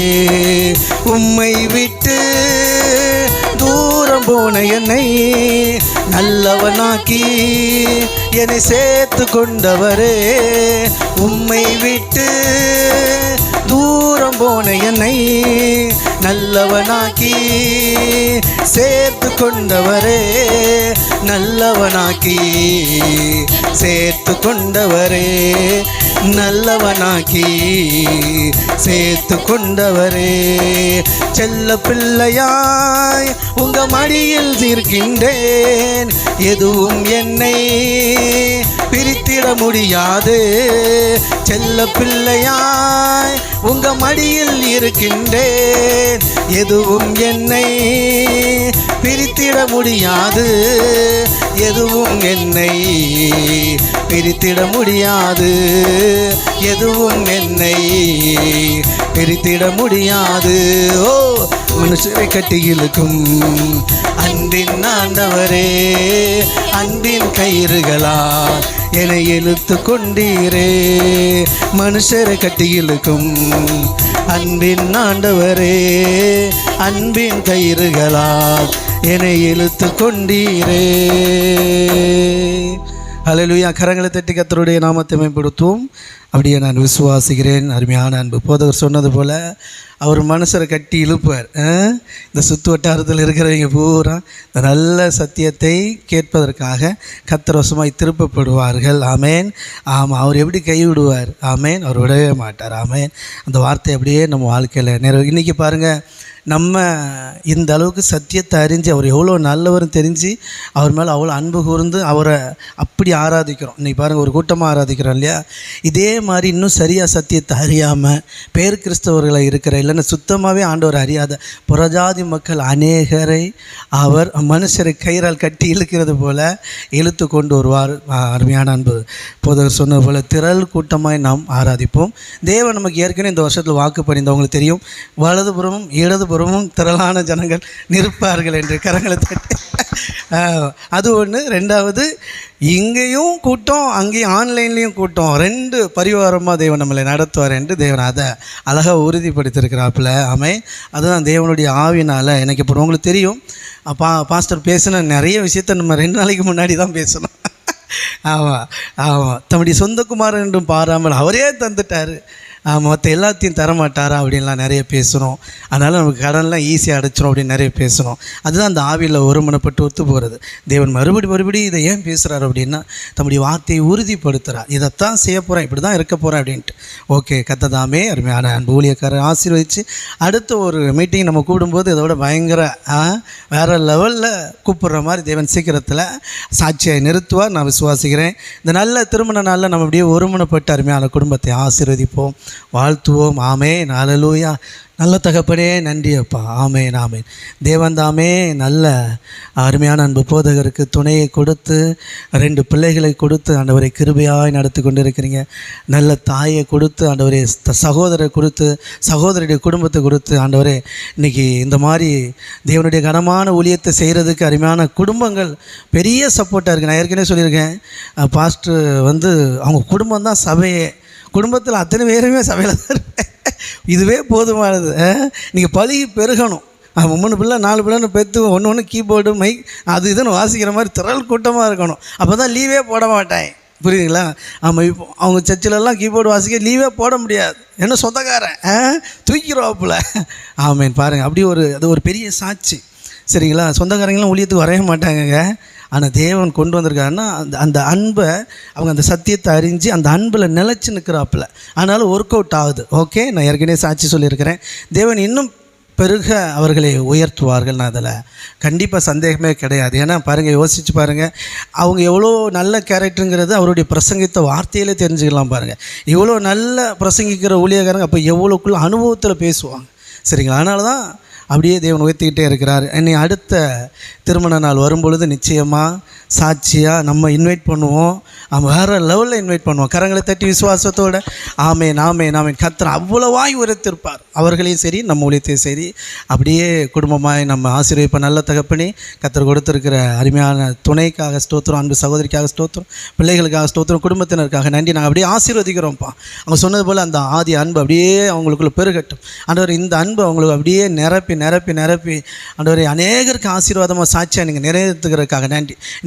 இன்றைக்கும் இதனை பார்க்குற நீங்கள் யாராவது கணவன் மனைவி உறவில் பிரச்சனையோடு இருப்பீங்கன்னா, விரிசலில் இருப்பீங்கன்னா, கவலையோடு இருப்பீங்கன்னா கவலைப்படாதீங்க. அருமையான ஊழியக்காரரையும் அவங்க துணைவியாரையும் தேவன் இதுவரைக்கும் 11 வருஷ காலமாய் ஒற்றுமையாகவே நடத்தி கொண்டிருக்கார். கரங்களை தட்டி ஆமேன். ஆமாம், அதே போல் நான் அப்படியே உங்கள் மேலே இந்த சாட்சியை ஆசீர்வாதமாக பேசுகிறேன். உங்கள் வாழ்க்கையிலும் பிரிஞ்சிருக்கிற உங்கள் உறவில் சின்ன சின்ன கசப்புனால் பிரிஞ்சிருப்பீங்கன்னா, விலகி இருப்பீங்கன்னா, இழந்திருப்பீங்கன்னா, தொலைச்சிருப்பீங்கன்னா, கர்த்தர் இந்த நாளிலே உங்களை கட்டி எழுப்புவார். விழுந்து போன தாவீதின் கூடாரத்தை மறுபடி கட்டி எழுப்புகிற தேவன், அருமையான தேவ மனுஷனுக்கு உண்மை உள்ளவராய், அவருக்கு எப்படி அவர் கடவுளோ நமக்கும் அவர் தான் கடவுள். அதனால் தைரியமாக கேளுங்க. அவரை மட்டும் நீங்கள் நல்லா வச்சுருப்பீங்க, நான் மட்டும் கஷ்டப்படுறதா நான் கேட்பேங்க. அதனால தான் நான் சொல்லித்தரேன். சட்டை பிடிச்சி கேளுங்க தலைவர்கிட்ட, ஐயா ராஜா. ஆமாம், கண்டிப்பாக. ஆமாம், ராஜாதி ராஜா. அவன் நீங்கள் ராஜா, அவர் ராஜாதி ராஜா. தைரியமாக கேளுங்க அப்பா கிட்ட. சீரியஸாக சொல்கிறேன், உங்களுக்கு எல்லா உரிமையும் இருக்குது. நீங்கள் பிள்ளை. அப்பா, என் குடும்ப வாழ்க்கையை நீங்கள் கட்டி எழுப்புறதுக்காக ஸ்தோத்திரம்ப்பா. சாட்சியாக என்னை நிறுத்துக்கிறேன். அடுத்த வருஷம் நீங்கள் சாட்சியாக நிற்பீங்க இந்த இடத்துல. ஆமேன். ஆமாம், இந்த மாதிரி இல்லைன்னா அடுத்த மாதமே கூட நிற்பீங்க. இந்த மாதிரி ஊழியக்காரர் வந்து சொன்னாப்புல, திருமண நாளில் பிரசங்கிச்சாப்புல, வாழ்க்கையை தேவன் கட்டியிருக்கிறார் அப்படின்ட்டு அப்படி ஆசீர்வதிக்கிறார். நான் கண்ணால் பார்த்த சாட்சி. தேவன் கிருபையாக வச்சுருக்கிறார், குடும்பமாக வச்சுருக்கிறார், சகோதரர்கள் எல்லோரும் ஒற்றுமையாக நல்ல ஒரு பாக்கியத்தை கொடுத்துருக்கிறார். இன்னும் நான் விசுவாசிக்கிறேன், இன்னும் அவர்களை சரியாக அறியாமல் பிரிஞ்சிருக்கிற உறவுகள் கூட சகோதரர்களாக இருக்கலாம், அவர்களும் அவர்கள் பசமாய் சீக்கிரத்தில் வருவார்கள். நான் அதை விசுவாசிக்கிறேன். இந்த நல்ல சத்தியம் ஒவ்வொருத்தரையும் தொடும், ஒவ்வொருத்தரையும் இழுக்கும், கொண்டு வரும். மனுஷரை கட்டி இழுப்பார் கர்த்தர். அந்த சபை அப்படியே நிரம்பும். சொந்த பந்துகள் இன்னும் உறவினர்கள் இருப்பாங்க பாருங்கள், ரட்சிக்கப்படாமல் இருப்பாங்க, சரியாக அறியாமல் இருப்பாங்க, அவங்களெல்லாம் கர்த்தர் கொண்டு வருவார். நான் விசுவாசிக்கிறேன். அந்த குடும்பத்தை அப்படியே பெருக பண்ணுவார். நான் அதை விசுவாசிக்கிறேன். அவங்க தகப்பனாக இருக்குன்னு ஒரு இருதயம் இருக்கும் பாருங்கள். பிள்ளைகள்லாம் எல்லா பெற்றோருக்கும் ஒரு இருதயம் இருக்கும். எனக்கு நான் நல்லா கண்டுபிடிச்சிட்டேன். நம்ம பிள்ளைகள் 5 பிள்ளை இருந்தாலும் 2 பிள்ளை இருந்தாலும் பிரியவே கூடாது, ஒத்துமையாக இருக்கணும்னு நினைப்பாங்க. அதை நான் இன்றைக்கி பேசுகிறேன். அவங்க மேலே ஒரு பெரிய ஆசீர்வாதமாக பேசுகிறேன். இந்த திருமண நாளில் கர்த்தர் அவங்க குடும்பத்தை, அவங்க உறவுகளில் இன்னும் கட்டி கொண்டு வருவார். ஒற்றுமையாக, ஒரு மனமாக தேவனை இன்னும் அதிகமாக மகிமைப்படுத்த தேவன் கிருபை செய்வார். அப்படி ஆசீர்வாதத்தை பேசுகிறேன். அந்த சாட்சியின்படியே உங்களை ஆசீர்வதிக்கிறேன். உங்கள் கணவன் மனைவி உறவு அப்படியே உயிர்ப்பிக்கப்படும். இதை கேட்கும்போது உங்கள் இருதயத்தை கொழுந்து விட்டு எரியுது இல்லையா, அது வேலையை செய்யும். நான் அப்படியே ப்ளஸ் பண்ணுறேன் உங்களை. அடுத்த சில நாட்களில், அடுத்த மாதங்களில் தேவன் சாட்சியை நிறுத்துவார். நான் விசுவாசிக்கிறேன். கரங்களை தட்டி ஆமேன். உங்கள் கணவன் எப்பேற்பட்ட ஆளாக இருந்தாலும் சரி, முரட்டாட்டம் பிடிச்ச ஆளாக இருந்தாலும் கர்த்தர் மாற்றுவார். உங்கள் மனைவி எந்த விதத்தில் வீக்காக இருந்தாலும் கர்த்தர் மாற்றுவார். உங்கள் குடும்ப உறவை ஆண்டவர் சாட்சியாக வைப்பார். Okay, God bless you. அநேகருக்கு நீங்கள் சாட்சியாக இருப்பீங்க, தாயும் தகப்பனுமாய் சாட்சியாக இருப்பீங்க. அப்படியே நான் அவர்களை ஆசீர்வதிக்கிறேன். இது வரைக்கும் அவங்க ஒரு பாஸ்டமாக இருந்திருப்பாங்க. கர்த்தருடைய ஆவியானவர் சொல்கிறது தீர்க்க தரிசனமாக சொல்கிறேன். அவங்க இனி தகப்பனாயும் தாயாயும் இருப்பார்கள். கரங்களை தட்டி இது வரைக்கும் உங்களுக்கு 2 பிள்ளைங்க. இனி ஆமாம், அது அவங்க ஆயால் கேட்பாங்க. இந்த ஸ்பிரிச்சுவல் ஃபாதர், ஆவிக்குரிய தகப்பனுங்கிறவங்களாம் அவங்க சபையில் இருக்கான்னு தெரியல, ஆனால் இனி நடக்கும். வந்து சொல்லுவாங்க, நீங்கள் தான் எனக்கு தகப்பன், ஆமாம் நீங்கள் தான் தாய், அந்தளவுக்கு கர்த்தர் உங்களை வச்சிருக்கிறார் அப்படின்னு சாட்சியாக தேவன் நிறுத்துவார். ஆமாம், சொன்னது போல் சாராலே இனி சாராய் என்று அலையாதிருப்பார். சாராள் ஏனென்றால் அநேகருக்கு அவள் தாய் அப்படின்ற மாதிரி நான் அப்படியே ப்ளஸ் பண்ணுறேன். நீங்கள் அநேகருக்கு தகப்பனாகவும் அநேகருக்கு உங்கள் மனைவி தாயாகவும் இருப்பார்களாக என்று சொல்லி நாங்கள் மனதார ஆசீர்வதிக்கிறோம். உங்கள் பிள்ளைகள் பந்தியை சுற்றிலும் ஒளியம் வர கன்றுகளாக இருப்பார்களாக. ஆமேன் ஆமேன் ஆமேன். உங்களை சுற்றி வர்ற பிள்ளைங்களாக இருப்பாங்க. பெற்றோர்களுடைய பெரிய ஏக்கம் என்ன தெரியுமா? வயசான காலத்தில் பிள்ளைங்கள்லாம் பிரிஞ்சு இருப்பாங்க. நாங்கள் தீர்க்க தரிசனம் இப்போவே பேசுகிறோம். உங்கள் பிள்ளைகளெல்லாம் உங்களை சுற்றி வருவாங்க. எத்தனை வயசானாலும் அப்பா அம்மாங்கிற அந்த அன்பு மாறவே மாறாது. அப்படியே நாங்கள் ஆசீர்வதிக்கிறோம், சபையறை கூடி ஆசீர்வதிக்கிறோம் கர்த்தர் உங்கள் குடும்பத்தை. ஏன்னா கர்த்தருக்கு பயப்படுற மனுஷனாக இருக்கிறனால இவ்வளவாய் கர்த்தர் உங்களை ஆசீர்வதித்திருக்கிறார் என்பதை உலகம் அறிந்து கொள்வதாக. இந்த நல்ல திருமண நாட்களிலே கர்த்தர் இப்படிப்பட்ட காரியங்களை உங்கள் வாழ்க்கையில் செய்து தம்முடைய வார்த்தையை கனப்படுத்துவாராக. இன்னும் அவர் நல்லவர் என்றும் அவர் அன்பாகவே இருக்கிறார் என்றும் நீங்கள் தைரியமாய் சாட்சிகளோடு பிரசங்கிக்க தேவன் கிருபை செய்வாராக. கரங்களை தட்டி சபையார் யாவரும் அப்படியே அருமையான குடும்பத்தை ஆசீர்வதிப்போம், வாழ்த்துவோம். நல்ல தகப்பனே, கர்த்தர் செய்த நன்மைகளுக்காக நன்றி. இந்த சாட்சியை கேட்டு அநேக சாட்சிகளை தேவன் எழுப்புகிறதுக்காக நன்றி. உங்கள் நாமம் மாத்திரம் பெரிதாய் மகிமையிடட்டும். மீட்பர் இயேசு கிறிஸ்து நாமத்தில் ஜெபிக்கிறோம் எங்கள் நல்ல பிதாவே, ஆமேன். கரங்களை தட்டி கர்த்தருடைய நாமத்தை மேம்படுத்துவோம். அதே போல் அவங்க தம்பி கலாநிதி பிரதம் வந்திருக்காப்புல, அவர்களையும் கர்த்தர் ஆசீர்வதிப்பாராக. ஓகே, இப்போ பாஸ்டர் ஒரு வார்த்தை பேசுவாப்பிலையா? பேசட்டு சொன்ன உடனே நான் சொன்ன ஞாபகம் வருது. எனக்கு ஒரு மனைவி, 2 பிள்ளைகள், எங்கள் அம்மா இருக்காங்க, 2 தங்கச்சி, என் தம்பி ஒருத்தர் இருக்கேன், அவன் கூட வந்திருக்கேன். நாங்களும் இன்றைக்கி ஃபேமிலியாக தான் வந்தோம். என் தம்பி வீட்லேயும் எங்கள் வீட்லேயும் அப்புறம் எங்கள் அம்மாவும் தான் வந்திருக்கோம். எங்கள் வீட்டில் நானே மனைவி 2 பிள்ளைகள், தம்பி வீட்டில் ஒரு மனைவி 2 பிள்ளைகள். முதல் 4 நாள் 8, எங்கள் அம்மா சேர்த்து 9 பேர் வந்திருக்கோம். நேற்று ராத்திரி வந்தோம், பாஸ்டர்கிட்ட தங்கியிருக்கோம். கர்த்தர் அப்பா சொன்ன வார்த்தையின்படியே கர்த்தர் அந்த அளவாக என் குடும்பத்தை சமாதானமாக நடத்தி வருகிறார். எங்களுக்குன்னு பெரிய ஆலோசனை சொல்கிறதுக்குன்னு ஒரு பெரிய ஆள் கிடையாது. ஆனால் கர்த்தர் அவரே ஆலோசனை தகப்பனாக இருந்து எங்களையும் குடும்பத்தையும் எப்படி நடத்தணும், எப்படி பேசணும், அதுக்காண்டி எதுவுமே இல்லைன்னு சொல்லலை. எல்லாமே இருக்க தான் செய்யுது. உலகத்தில் ஏற்றத்தாழ்வு பேச்சு வரதான் செய்யும். ஆனால் அது நிமித்தம் தேவ அன்பு எங்கள் குடும்பத்தை கட்டி எழுப்பி இந்த 11 வருடங்களும் எங்களை கண்மணி போல் பாதுகாத்திருக்கிறது. என் தம்பியை 13 வருடங்கள் பாதுகாத்திருக்கிறது. ஏன்னா எனக்கு முன்னாடி அவர் கல்யாணத்தை முடிச்சிட்டாரு. 2 குடும்பத்துக்காக எங்கள் சபைக்காக தொடர்ந்து கர்த்தருக்கு நன்றி செலுத்துங்கள். அடுத்த சந்திக்கு வரைக்கும் உங்களுக்காக நாங்கள் ஜெபிக்கிறோம். கர்த்தர் பெரிய காரியங்களை செய்வாராக. ஆமேன் ஆமேன்.